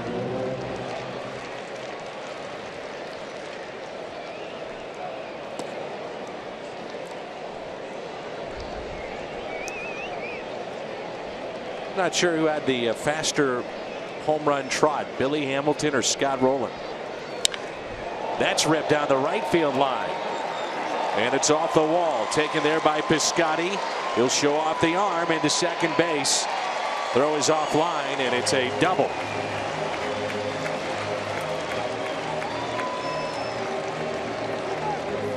So Cabrera whacks a double off the chain link fence in right field, right by the Cardinals bullpen. He could retire 9 in a row until this inning, and now you see what they're doing. But you mentioned they had that 11-game losing streak, but since that time they're starting to play good baseball and scoring a lot of runs. Fifth extra base hit against Leake. Now Lamb, who struck out twice.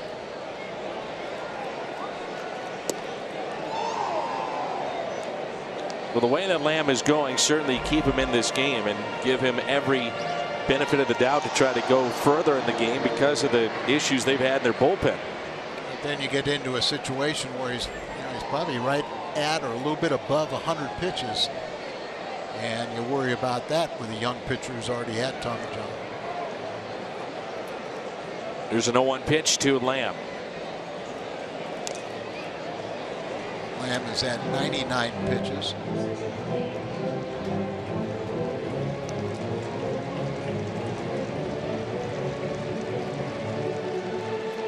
I'm with Mr. McCarver on pitch counts.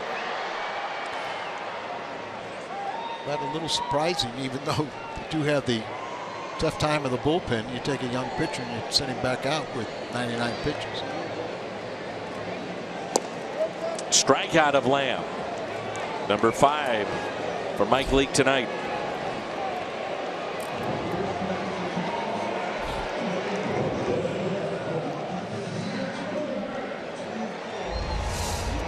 Back to the top of the lineup as you see Lamb stab at it.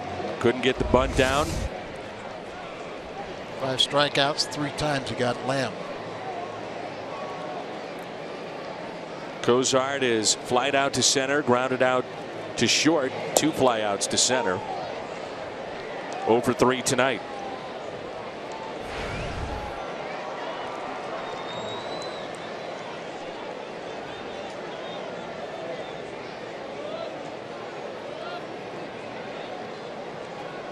Mike Leake coming off 5 consecutive starts in which he's had a quality start, and his ERA of 1.59 after a shaky beginning to this 2016 campaign.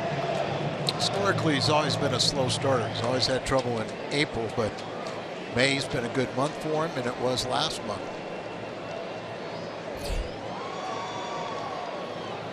Dean Kiekefer warming up in the pen.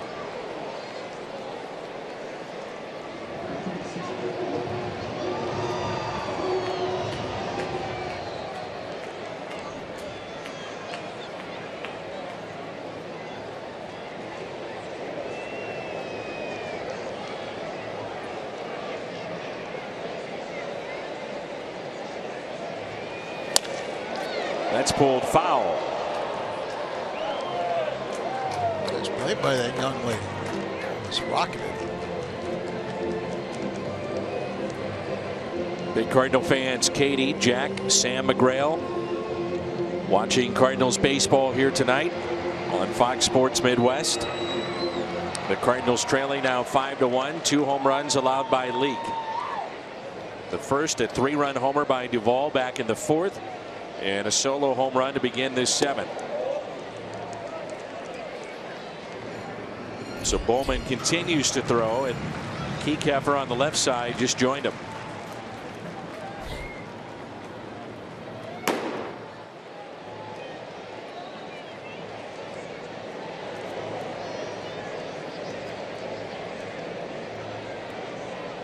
The 2-2 pitch.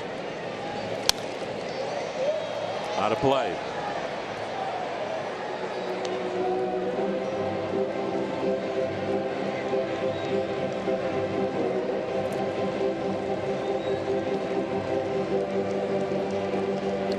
Up second, trying to get through this inning. No further damage. You still have a chance to come back in this game. Outfield straight away and a 2-2 pitch. Up the middle, Diaz can't get a glove on it. Throw by Grichuk to the plate is not in time. And advancing, it is Cozart to second base after Cabrera scores, and that may be all for Mike Leake. I wonder if Mike Leake now wishes he would have tried to field that ball.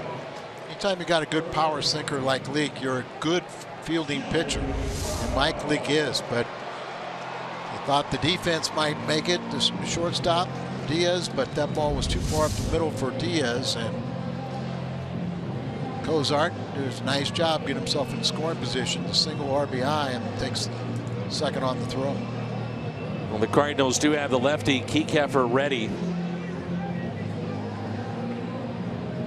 Mike Matheny at the top step, and I wonder if they're just waiting to see if he did indeed touch third base, and David Bell gave the thumbs down. So the Cardinals will make the change here. Kiekefer will come in to face Joey Votto. That'll be it for Mike Leake. 6 1/3 tonight for Mike Leake. This inning started with a solo home run, then the double by Cabrera off the wall. Did he touch third? Yes, he did. Scores on the single by Cozart. All Reds here in Game 1.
Don't miss your chance to add another unique Cardinals jersey to your collection. 30,000 fans ages 16 and older take home a Colton Wong Hawaiian print jersey. Tickets at cardinals.com/promotions.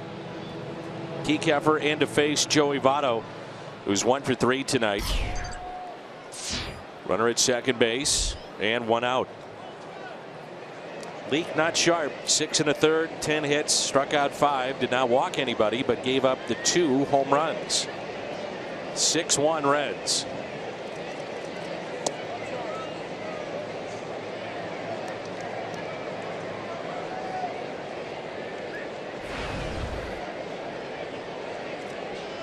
Your impressions on Kiekefer? One bad outing. Yep. But for the most part, I think he's been what you expected. And I'll go along with too. There's a couple times where he got ground balls, but they just eluded a fielder. So he comes in, throws strikes, and you gain valuable experience. The 1-1 pitch.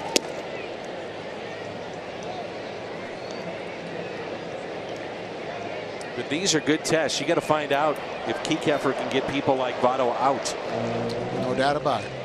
One of the toughest left-handers in the game. And not only is he an outstanding hitter, but he's got the unbelievable batting eye. Will take a walk to put himself on.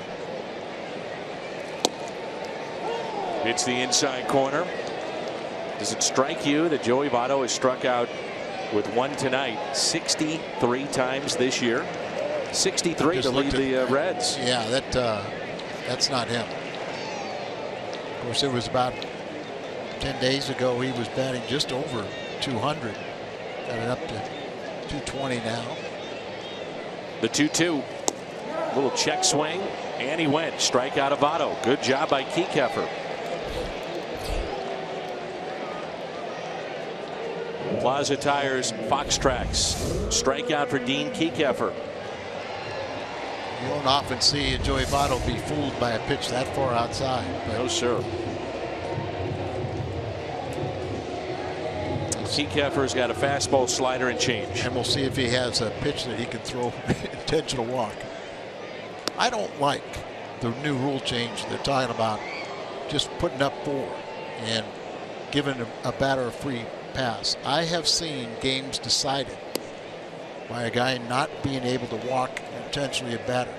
Al, I was watching 2 nights ago a game in which there was an intentional pass, supposed to be, the hitter wasn't ready. The hitter was just standing there and put his bat on his shoulder. If he's ready to hit, he would have knocked it out of the park. He was over the middle of the plate. There have been times too where, you know, that's part of the strategy. You're showing, you know, okay, it's going to be ball 4 or something, and then you jump back over the middle of the plate. I've seen guys throw the ball up on the screen and lose 1-0. Seen guys, you know, not get the ball far enough away, and somebody was able to hit the ball and drive in the winning run. Didn't we see Griffey Jr. did that against the Cardinals in a game? It was supposed to be an intentional pass. Pitch was too good, and he hit it out of the ballpark. Right. Ken Griffey Jr. headed to baseball's Hall of Fame.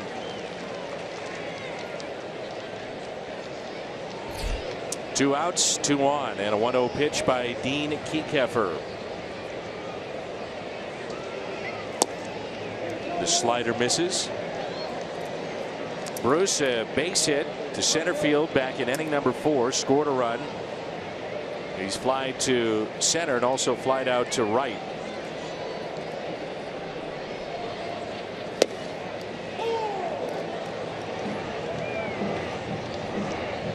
Sneaky fast a little bit where he delivers that ball. It's very tough for a left-hander. He'll gain more and more experience and comfort. But, you know, the one thing I like about him, and I get real sensitive to this, where sometimes you hear somebody talk about a guy and say, well, he's scared. Kiekefer's not scared. And I think most pitchers are not scared. It's a bad label they get thrown on him. Too many years in the minor leagues, man. Right. We had him on the Caravan. You were with us. He was excited about the opportunity. He knew it was coming this year. Fly ball into shallow right, and it's handled by Piscotty.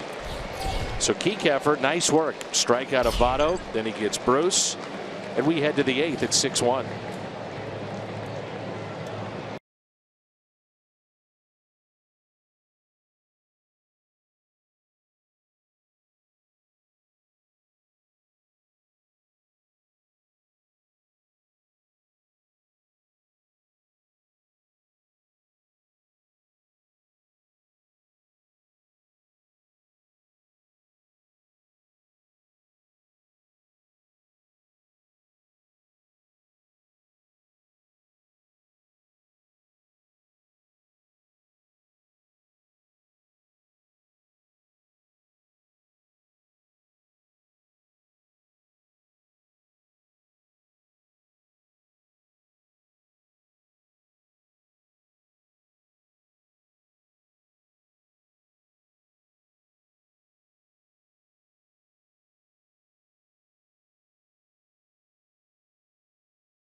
Manny Machado in the middle of that.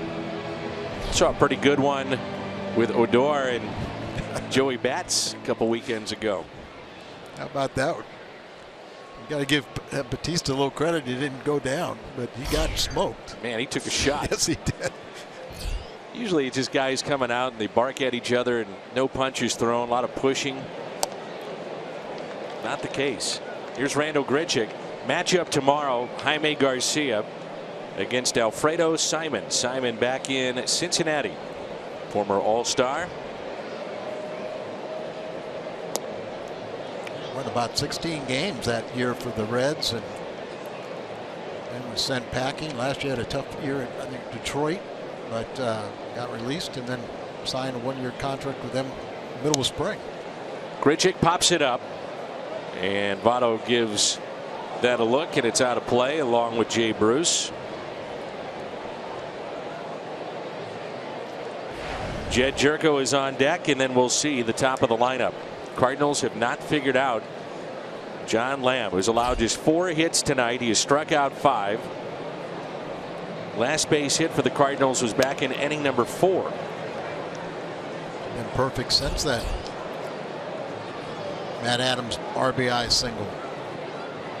It's 11 outs in a row for him.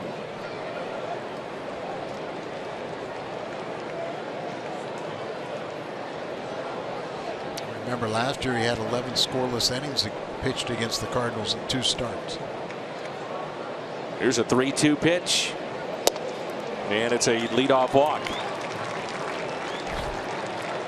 Second walk he's issued. The other one was to Stephen Piscotty back in the 4th, and he came around to score the only run for the Cardinals tonight. So here is Jedd Gyorko. One thing that I'm sure, Al, you can't argue with, or anybody around baseball, the Cardinals bench is phenomenal right now. I don't think that's strong enough for how good they've been. 10 pinch hit home runs. What are they batting? Over 360 as a team, the pinch hitters. There's so many different parts to this team. The question will be how to fit it all together. I was impressed a little bit with Kolten Wong, even talking about now I'm going to try and maybe I can play a little center field, trying to get a little versatility. That's part of the reason why he was sent down. Sure. Too. You know, his other guys could play multiple positions. That's a big factor. 2 balls, no strikes, nobody out here in the top of the 8th. Pitch count at 107. I'm with you. I'm not sure that Brian Price will stick much longer with his starter. No, he's just too young, still 25.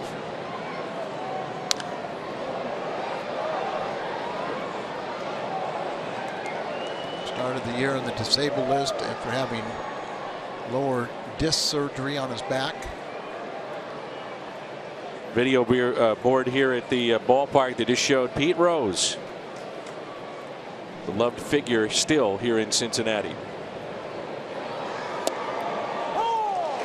know, I'm still, you know, that Major League Baseball did allow him to come to games now and be inducted this year into the Reds Hall of Fame, but I still would not be surprised if Major League Baseball made an announcement during the All-Star game. Hit to third. Out at second. What a turn. The attempt there by Phillips, but he threw it away. That'll be his 7th there, and Gyorko will take second base. Try to do a little too much. Well, there's so much of his career, multi-Gold Glove winner, where he could make those acrobatic plays and make it. Oh, but tough throw from his third baseman. You see him right there, and then he tries to make the miraculous throw and jerked it right at the end, and that's where it got the wild throw into the camera well, and so Gyorko ends up at second base.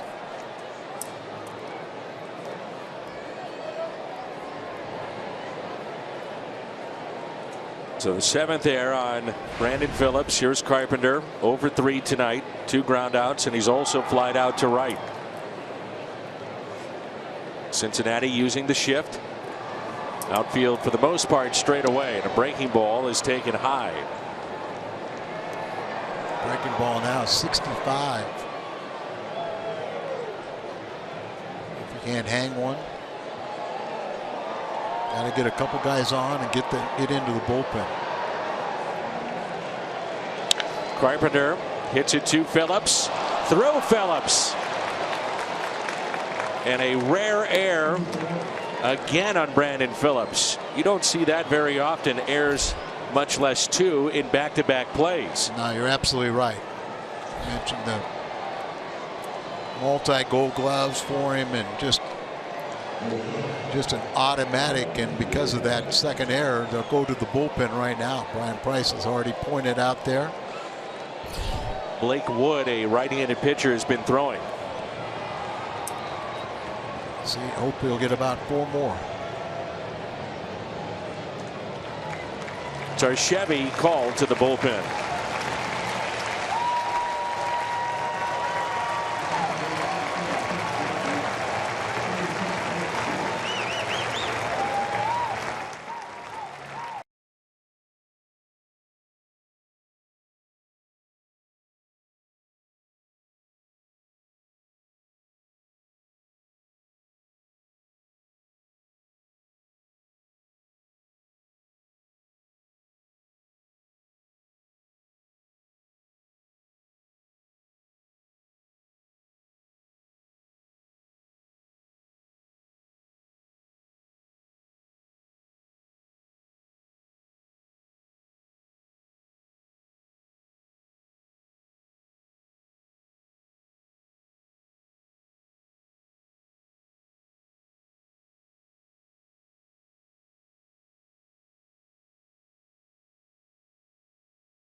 ERA is under 4. He's pitched with Kansas City and Cleveland, and now here with the Cincinnati Reds.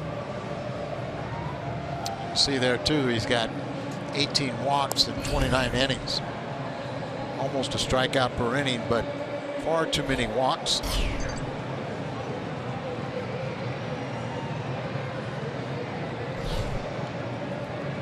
And another pitcher that is recovered from Tommy John surgery.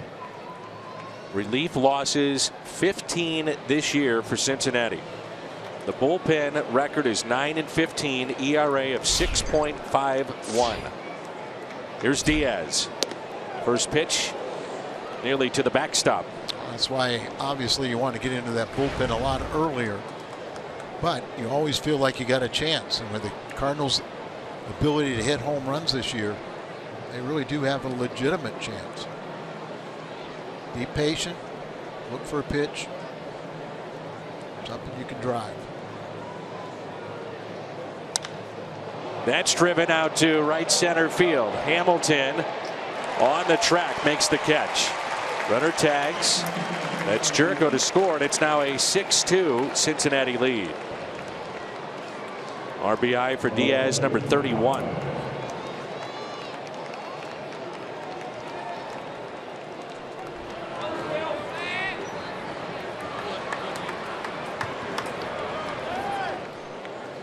In steps Holiday.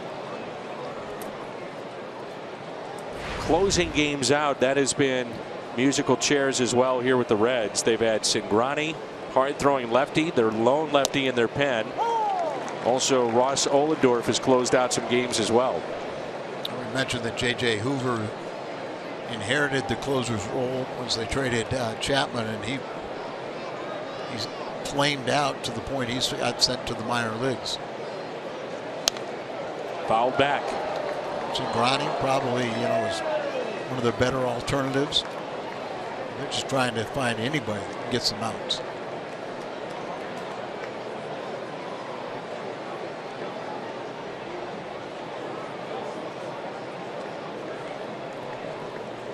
Oh, 0-2 the count on Matt Holliday.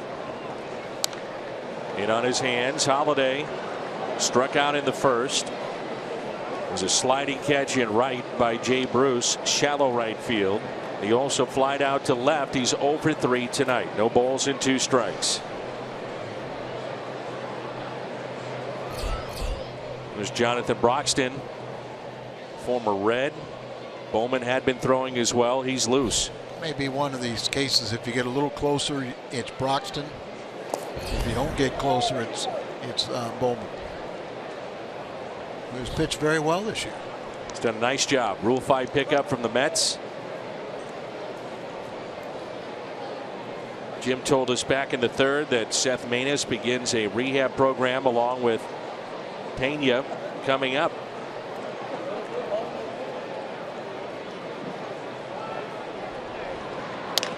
Ground ball, base hit into right.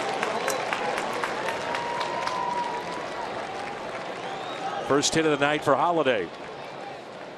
Breaks a little 0 for 9 for Holiday. Need to get him going. Need to get Grichuk and Molina. And now it's the league's top hitter with runners in scoring position, Stephen Piscotty. He's batting .510 in these spots. Singled to right back in the second, walked and scored in the fourth, and grounded out to third.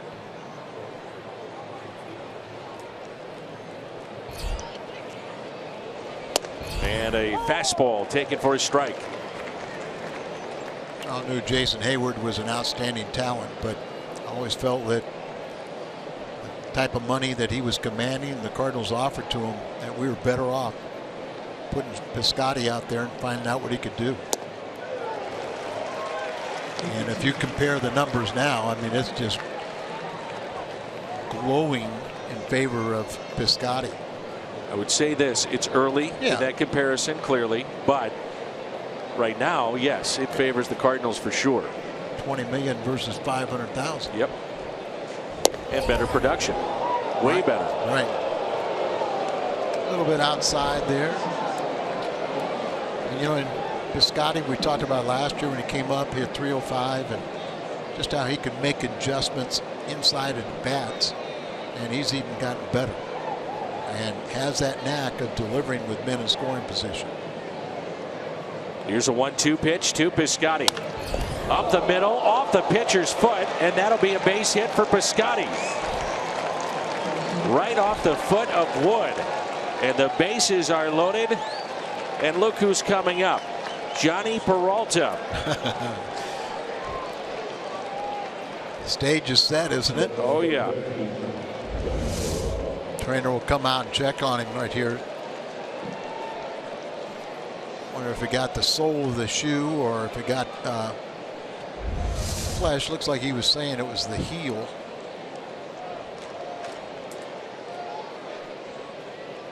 Might not be able to walk later tonight or tomorrow, but right now I'm sure he wants to stay in this game.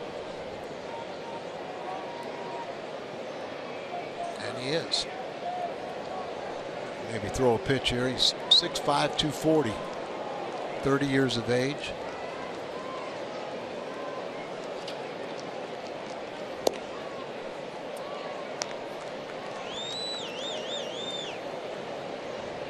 Peralta struck out tonight, double to left center, and also popped out. And he'll step in with the bases loaded. And Wood is limping around just a little bit, but he's going to stay in this game. Wouldn't this be something in his return to the lineup to do some damage here?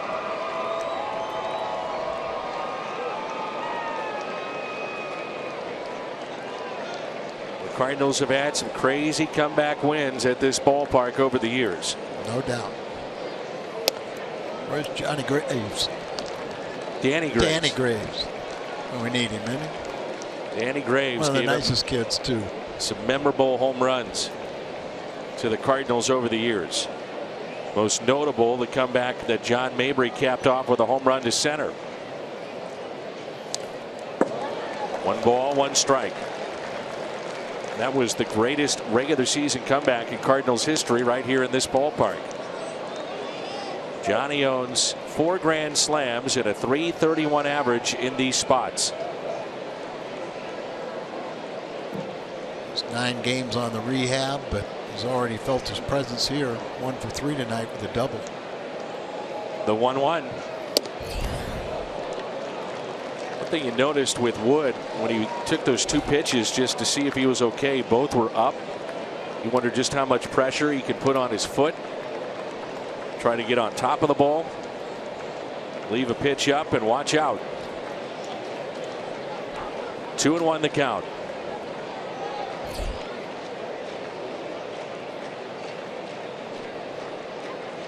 The next two, Peralta rips it down the left field line, fair into the corner. 2 runs at least will score. Piscotty racing to third. He'll stop there. And Peralta drives in 2. His second double of the night, and it's 6-4. And the tying runs are in scoring position. That's what we say. You know, you get into that bullpen, you've always got a chance. Johnny Peralta comes through. Ball stayed up. Just hammered into the left field corner, driving in 2 runs. First 2 of how many this year for Johnny Peralta? Now his night is through. He pinch run 4. And Hazelbaker. Well, Adams is on deck, and we'll see if the Cardinals do want a pinch run here at second base. They will. It's Hazelbaker. And this is our Chevy call to the pen. The tying runs in scoring position, and Matt Adams coming up.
Two doubles, 2 for 4, and a couple of RBIs. His day is through. You know, his timing's got to be a little off, but look at this, the swing that produces the double. He's so far out in front on this, and yet he had the ability to keep that ball fair down the left field line. Might have had that weight back a little bit more and had the hands back. You might have had the 3-run home run, or the would have been the grand slam. Tony Cingrani, hard thrower. Pretty simple. He throws a fastball. It's coming right at you. There it is at 95. Yeah, Cingrani leads their ball club with 5 saves. You know, his first 143 appearances of professional career, he never had a save. 0-1 pitch. Now 0-2. Remember back in 2013, Matt Adams had a 2-home run night. Extra innings. That's right. A dramatic win late in the season, September of 2013 against the Reds. He'd love to come through here. He's 0 for 6 against this lefty. Runners at second and third. And the 0-2 pitch to Adams. Ooh, he had a good rip. Cingrani, one of those guys, Al, that just, you know, basically it's a 4-seamer and he throws it up in the zone. Yep, just kind of challenge you. And here it is. Let's see who's better today. Matt Adams swinging the bat much better than probably those other previous appearances against Cingrani. He's 2 for 3 tonight. Adams breaks his bat and a fly ball lifted to left. Duvall makes the catch. Cardinals strand 2, but they pick up 3. And we've got a ball game. We head to the bottom of the 8th, and it's 6-4 Cincinnati.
Brought to you by Bud Light. Raise 1-2 right now. And by your local Volkswagen dealer. Jonathan Broxton into the ballgame for the Cardinals. He was acquired by the Reds, you may remember, the trade deadline of 2012. Then he agreed to a multi-year extension with Cincinnati. Was their closer for a while after Aroldis Chapman was hit in the head spring training. Then Chapman came back. Broxton a setup man, and then eventually traded to the Brewers back in 2014. Traded to the Cardinals in 2015. And the first pitch is taken for a strike by Adam Duvall, who was homered here tonight and also singled.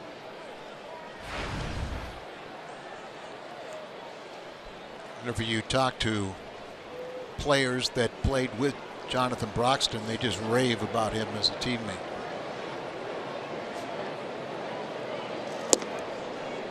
Big man, doesn't say an awful lot, but very, very respected.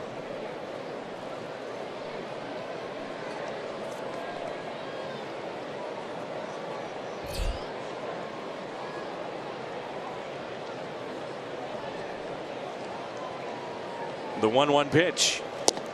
Fastball at 94. We saw him get that fastball up to about 98, 99 last year by the end of the season.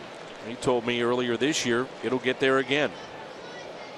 Takes him a while, he says, to get that velocity back as time goes on. The pitch at 96. I heard him say that to you, and not sure I totally believed it, but I do now.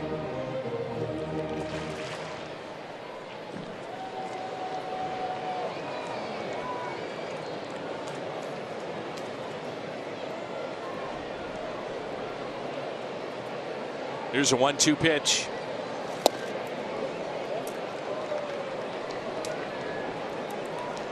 Cardinals will have Molina, Grichuk, and Jerko coming up. Looking ahead to the top of the 9th. It's like if you want to throw in on him, you got to make sure it's definitely in.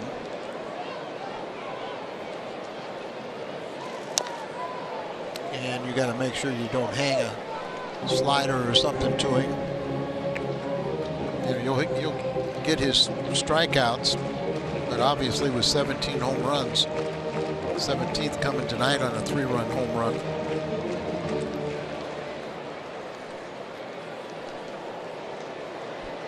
There's a slider.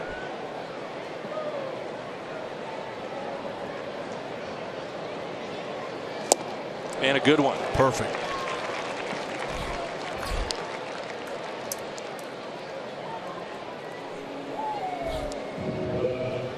So Broxton gets the strikeout. Not to be overlooked in this game as you get a look at that last pitch moments ago. You mentioned it, set up on the outside corner, and there it is.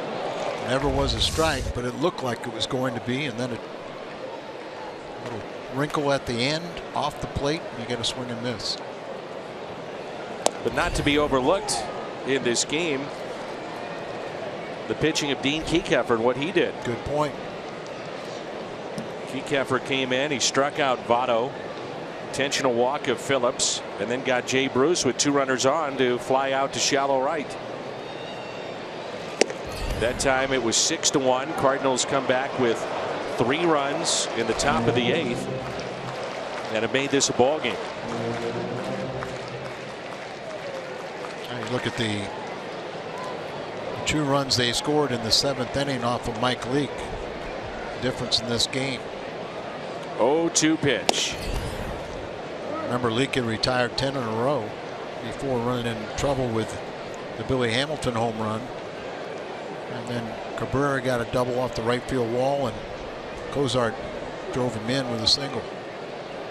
Outfield is straight away, and the 1-2 pitch to Suarez. On its way. He's popped out to first, doubled off the wall in left field, and scored on the RBI by Cabrera, and then was called out on strikes back in inning number 6.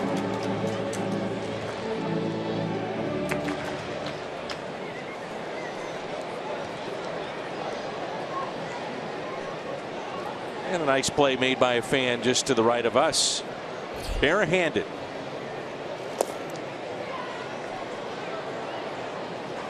You know, since you've been gone, Al, Jim Edmonds has been in the booth, and he marvels at the fact that how you protect him. Yeah, and the foul balls that come up in the booth, and again, how I protect him and how I've protected you over 19 years. Exactly, and we are both so fortunate and thankful. Thank you, Al. Man, have I missed you. You know, just accept it. You know, we can't feel. Oh, sure. And Jimmy, you're the savior. Jimmy certainly can't. No, I mean, you know, he could at one time, but he's way over the hill now. Absolutely. My cat-like reflexes just take over, and you know, you just let your training come out. Broxton with it off the mound, cat-like, as he makes that play. Reminded me of you. Well, now you probably really do want me to protect you. Yeah.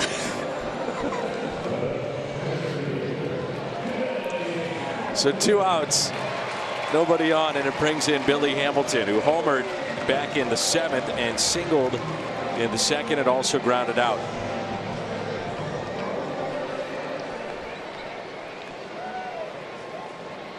And Jerko now at third base has to play in. Respect the speed of Hamilton. We saw a 6-game hitting streak come to an end on Saturday. And he's been all over their lineup trying to figure out the perfect fit of where he goes. He's batted 2nd, 7th, 9th. And that's where he's mostly been in that 9th spot 13 different times. The 1-0 pitch to Hamilton. Again trying to bunt his way on, and it's 1 ball, 1 strike. And you would think Barnhart, their #1 catcher now, is catching. He probably will be back in that 8th spot. No telling how exciting he can be, but he's got to reach first base. And 258 average, you know, he can be a very good player for you. Plays good defense. If he gets on first, he can steal at will. The 1-1. Fastball catches the outside corner. 1-2.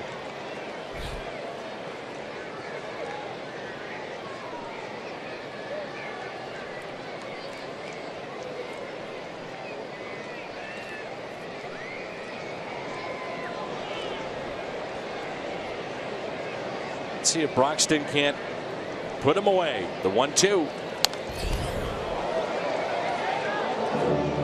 Be interesting to see how the Reds want to play it here. Looking ahead to the 9th inning with Molina, Grichuk, and Jerko coming up, all hitting from the right side. Cardinals have 2 left on their bench. Garcia and Moss from the left side, Fryer from the right. But does Cingrani stay in this game, or does he go to Ohlendorf? I think he goes to Cingrani. Keep him in there. He leads their ball club with 5 saves. Remember, he was a starting pitcher and he faced a lot of right-handed batters. Isn't he the perfect example as to why a starter needs more than just 2 pitches many times? I mean, he's primarily all fastballs. Right. Nobody warming up, so a pretty good indication that it's Cingrani's at least the start of the night.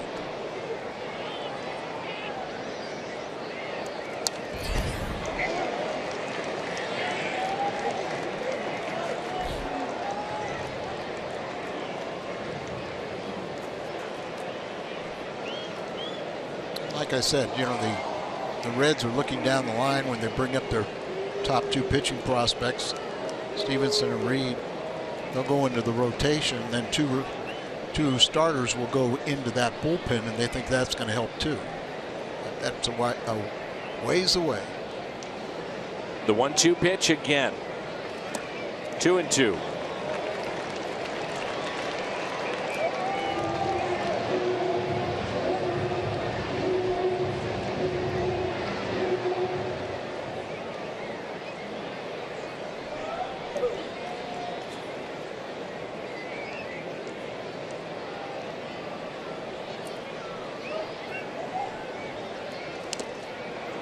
Molina could not hold on. Hamilton just got a piece of it.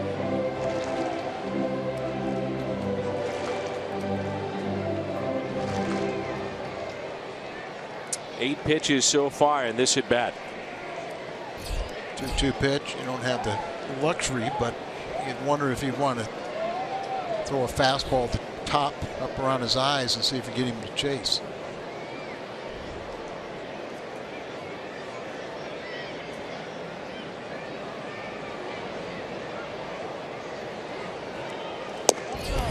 Ooh, just missed. This thing, Broxton has pretty good command. And try to go for the fastball down and away and just off the plate.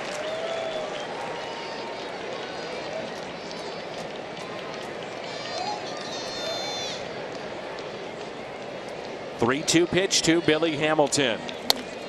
Slap the other way, deep in the hole. Long throw, Diaz, and out. Ooh, I don't know about that. Ron Kulpa, the home plate umpire, told the Cardinals to stay on the field as they're anticipating that this will be reviewed. Our buddy Jim Riggleman.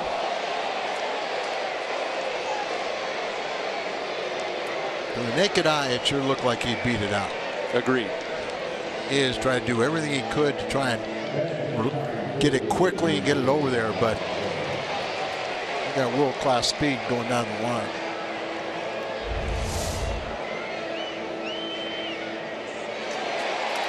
He's safe. He's safe. Didn't take much longer. And we got a decision right now.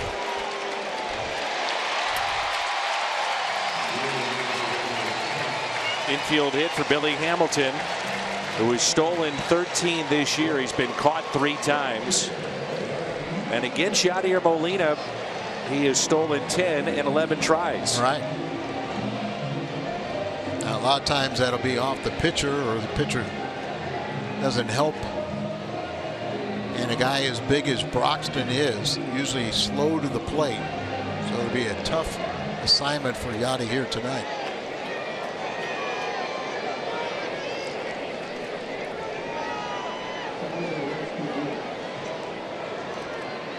Brings in Cabrera.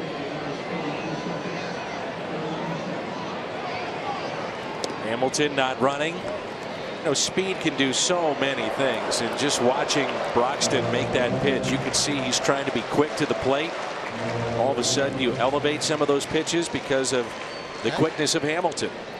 No doubt about it. You know, you start rushing, your arms dragging, so it elevates, and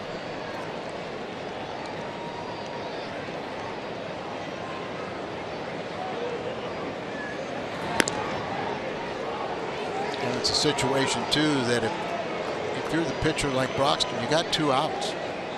Sure, you don't want to give a guy free passes and let him steal on you, but if you get the hitter out, he can't score. For the top 6 base stealers in the National League from the Central Division, Villar of Milwaukee with 21. That leads all base stealers. Marte, Starling Marte of Pittsburgh with 18. Hamilton, he's at first with 13. Then Upton of San Diego with 12. And Josh Harrison with 8 for the Pirates. And you can see Broxton trying to and worrying about Hamilton is spending too much time worrying about that and not working on home plate and the hitter. Here's a 2-0 pitch. There goes Hamilton. Great jump. No chance. Stolen base number 14. Broxton went back to his old windup, which is extremely slow, and there you go. That speed like that, now he has no chance. Second stolen base by the Reds tonight with no throw from Molina. The other was Votto stealing third back in the first inning. Brock Holt is on deck. And that's taken for a ball outside. Hamilton steals third. Like I say, if you get the hitter out, you can't score. So the pinch hitter will be Holt. And for the walk to Cabrera. And this inning is all set up by Billy Hamilton in that terrific at bat. Fouled away a bunch of 2-strike pitches. Yep.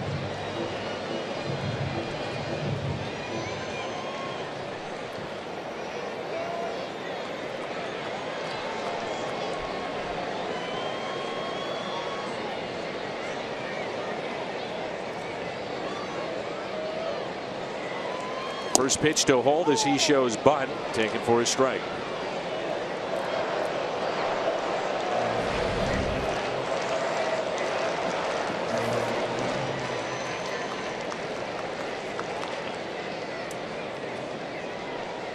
Holt was claimed off of waivers from the Indians back in late September of 2015. Hot hitter of late. Runner goes again. No throw by Molina. They wanted to get into a rundown with Hamilton at third, and Molina knew that all too well. Brian Price has what he wants. Got 2 men in scoring position for Holt, who is 8 for 14 in his last 6 appearances. Got 2 hits each in his last 3 starts. 0-2 the count.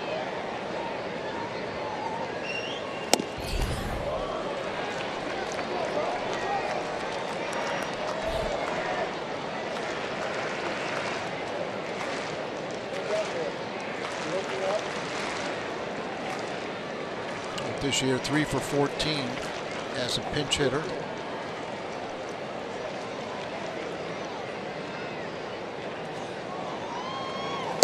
And he struck him out.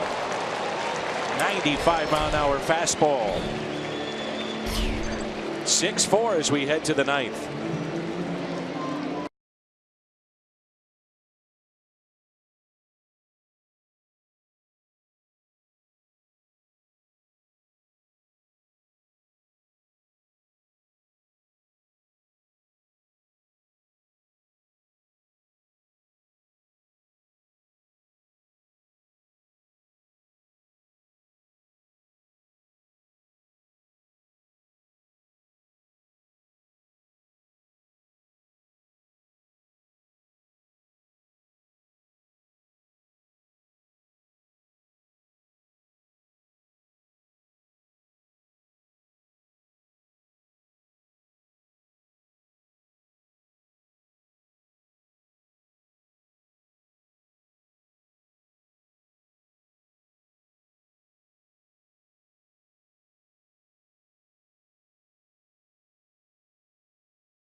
back home in St. Louis. And back with the Cardinals, working with Scott Warman. We'll watch him on the post-game show. Thank you, guys, as Yadier Molina will lead it off. We're in the top of the ninth. It's 6-4. And Cingrani will try to finish off the Cardinals. Cingrani, remember when he came up, he was a starter. And the only pitcher in Major League history to begin his career with 22 starts without allowing more than 5 hits in any of those appearances. But a very good college career at Rice. From New Lenox, Illinois. He was a third-round pick back in 2011. 1-0 pitch to Molina. Base hit into right, and the tying run comes to the plate.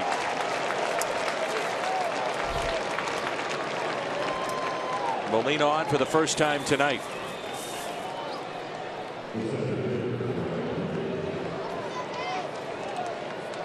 Talked about, we got to get Yadi going. Eric Fryer is going to pinch run for him. Pitch out away, did a nice piece of hitting, just went with the pitch. Gives the Cardinals a chance. You know, Fryer is not your normal backup catcher in terms of, in general, catchers not known for speed. He can run. I'll tell you what, he's done a real nice job. Sure has. We're all looking forward to Pena, and he's going out on rehab, but Eric Fryer has opened up some eyes. And as you said, he can run. Now Grichuk reached on an error back in the third, grounded out to short, and also walked in the eighth. Home run would tie it. This could be a very good matchup for Randal Grichuk. I was thinking the same thing. He is 0 for 3 against Cingrani. And the reason we say that is that you've got a lefty, you've got four seamers, you've got fastballs, and Grichuk can turn on a fastball as well as anybody. Now Cingrani does hide the ball well, and he can throw it in the mid-90s on top of it. 1 ball, 1 strike. Cingrani thought he should have strike 2. He didn't like that first call. It went against him. Long look at the home plate umpire, Ron Kolpa. Outfield is deep. And Grichuk pops it up. Shallow right. And the catch is made. This copyrighted telecast is presented by the authority of the Cardinals and may not be reproduced or retransmitted in any form, and the accounts and descriptions of this game may not be disseminated without the express written consent of the St. Louis Cardinals. It's Tyler Holt out there in right field who made that catch.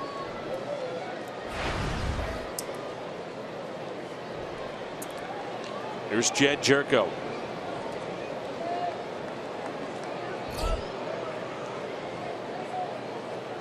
Gyorko hit into a fielder's choice, pinch hitting. That was back in the 8th inning. Gyorko has better success against left-handed pitching, but there's never really been a guy coming off the bench that's had a lot of success. He's grounded into just 1 double play this year. He falls behind, nothing in 2. Remember, he did pinch hit in the 8th inning and hit the ground ball. Eventually came around to score. That was the fielder's choice, and they got the force out on Grichuk at second. Went to second on the bad first of 2 errors by Phillips in back-to-back plays. And that's a base hit on an 0-2 pitch. Lines it into left. So Gyorko 1 for 2. Not the way you would tell somebody to swing the bat, but highly effective as a very good pitch. Now Garcia is going to pinch run for Gyorko, so nice going. Brings the go-ahead run at the plate. But look at this ball right down there, and goes down, gets it, lifts it into left center, and the Cardinals have something going again. Still nobody up and throwing in the pen, and now someone just got up to start playing catch. Carpenter slaps it the other way. That ball is down. All the way to the wall. This game will be tied. Carpenter to second. Carpenter on his way to third. Diving in. Save! Somehow avoids the tag. 2-run score. And we're tied at 6. The Cardinals again in Cincinnati coming from behind. You talking about pushing the envelope. Carpenter looked like he was going to make the first or the second out at third base, and somehow with the throw beating him, a fadeaway slide going head first, and it gets in there. They're going to probably appeal it, but there Duvall made a costly mistake trying to dive for that ball, get away. That ties it up. Garcia, the second runner, was able to come. Look at this throw here, and you see Suarez tries to tag, but the left arm gets in there ahead. Put the tag on, he somehow eludes it. The only question is, does he stay on the bag? First it was the hand, then it was the foot. It's one of the best slides I've ever seen. I mean, it's that good. When he caught the ball, Carpenter was out by 5 steps. Yeah, and you talk about having body control and have the ability to, in mid-slide, change your angle. Look at push off right there. The left hand gets to the bag. Obviously it got to the bag ahead of the tag, and the umpire's in perfect positioning. He's got to be saying he never lost contact with the third base bag. The only thing I can think of is that with that slide, his left hand, you could see it hit the foot of the third baseman. That foot is situated just a little bit ahead of the bag. So if he's on that foot, he's out. If he's on the bag, he's safe. You couldn't ask for a better placement from an umpire. So, I mean, perfect. He's looking right down at it.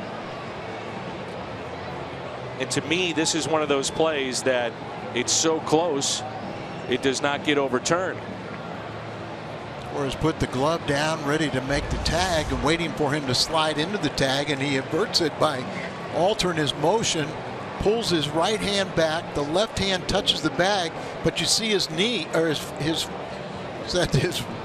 left foot is still making contact. So I don't think he ever lost contact with the bag. But a heck of a slide. Mike Leake is off the hook.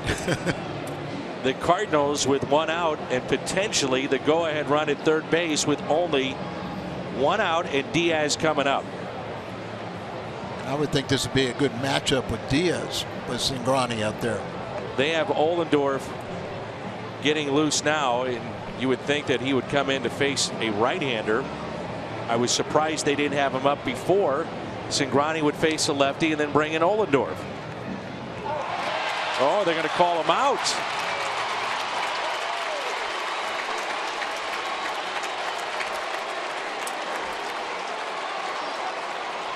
So it's a double for Carpenter to tie it up at 6-6.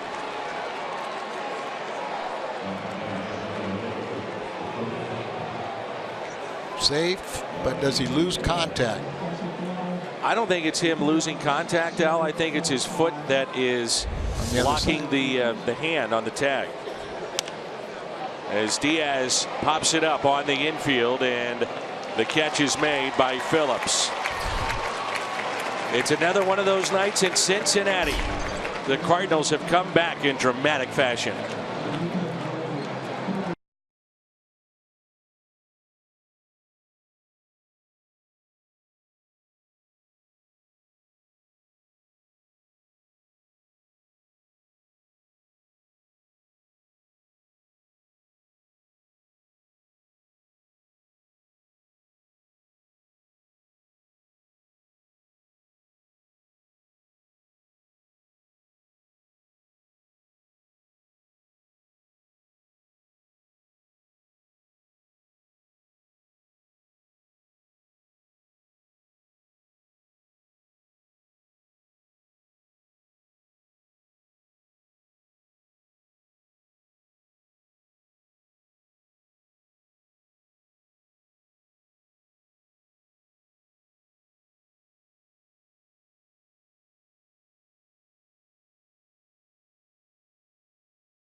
Kevin Siegrist as we move to the bottom of the ninth in a tie ball game.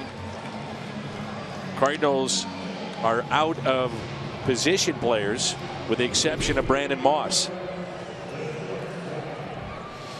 Garcia goes into third base, so he'll stay in the game. Eric Fryer obviously behind the plate.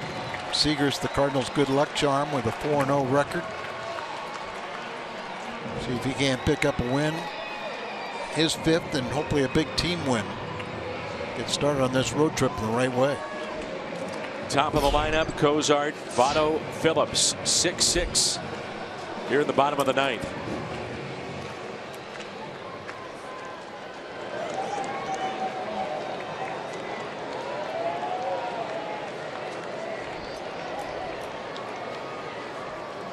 And the first pitch is taken for a strike. We're seeing more and more Siegrist incorporate the breaking ball, which primarily was only used against lefties, and now using it against right-handers the last 7 to 10 days. There's your fastball at 94, and it's taken low and outside. You know, I like that fact, but you were talking about a changeup that was neutralizing all right-handed batters for the last several years. Sometimes you work so much on that curveball, you lose your changeup. Nothing wrong with showing it to show a right-hander that you have one, but in my mind, it's his third best pitch. 2 balls, 1 strike on Zach Cozart, who's 1 for 4 tonight. And an RBI single back in the 7th inning. Twice he has flied out to center and also grounded out to short. Cardinals trailed 6-1 in this game after 7 innings of play.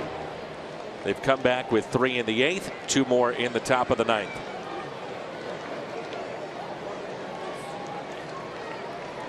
The double by Carpenter, his 18th of the year. He's now up to 38 RBIs. Fly ball into left center field.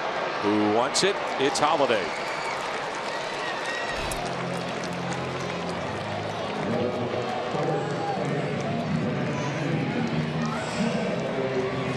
How good has Siegrist been against Joey Votto? Votto is 0 for 10 with 6 strikeouts.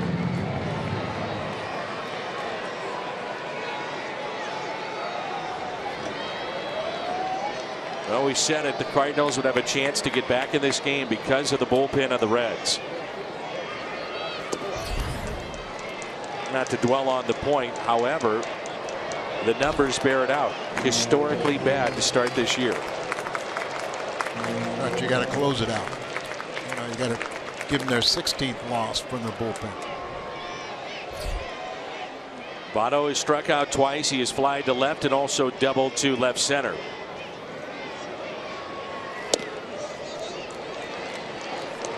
Two balls and no strikes. He is so good at hitting the ball the other way and doing so with authority. And in this ballpark, routine fly balls become home runs. That's a good point, Dan, because a lot of times you want to keep the ball away from the guy inside, but he can turn on either way. Or high fly ball into deep center. Grichuk looks up and it's gone. Walk-off home run, Joey Votto. Well, he didn't hit it to left field, and he didn't pull it, but he hit it over the center field into the Reds bullpen. So Joey Votto, one of the best hitters in all of baseball, and he made the Cardinals pay.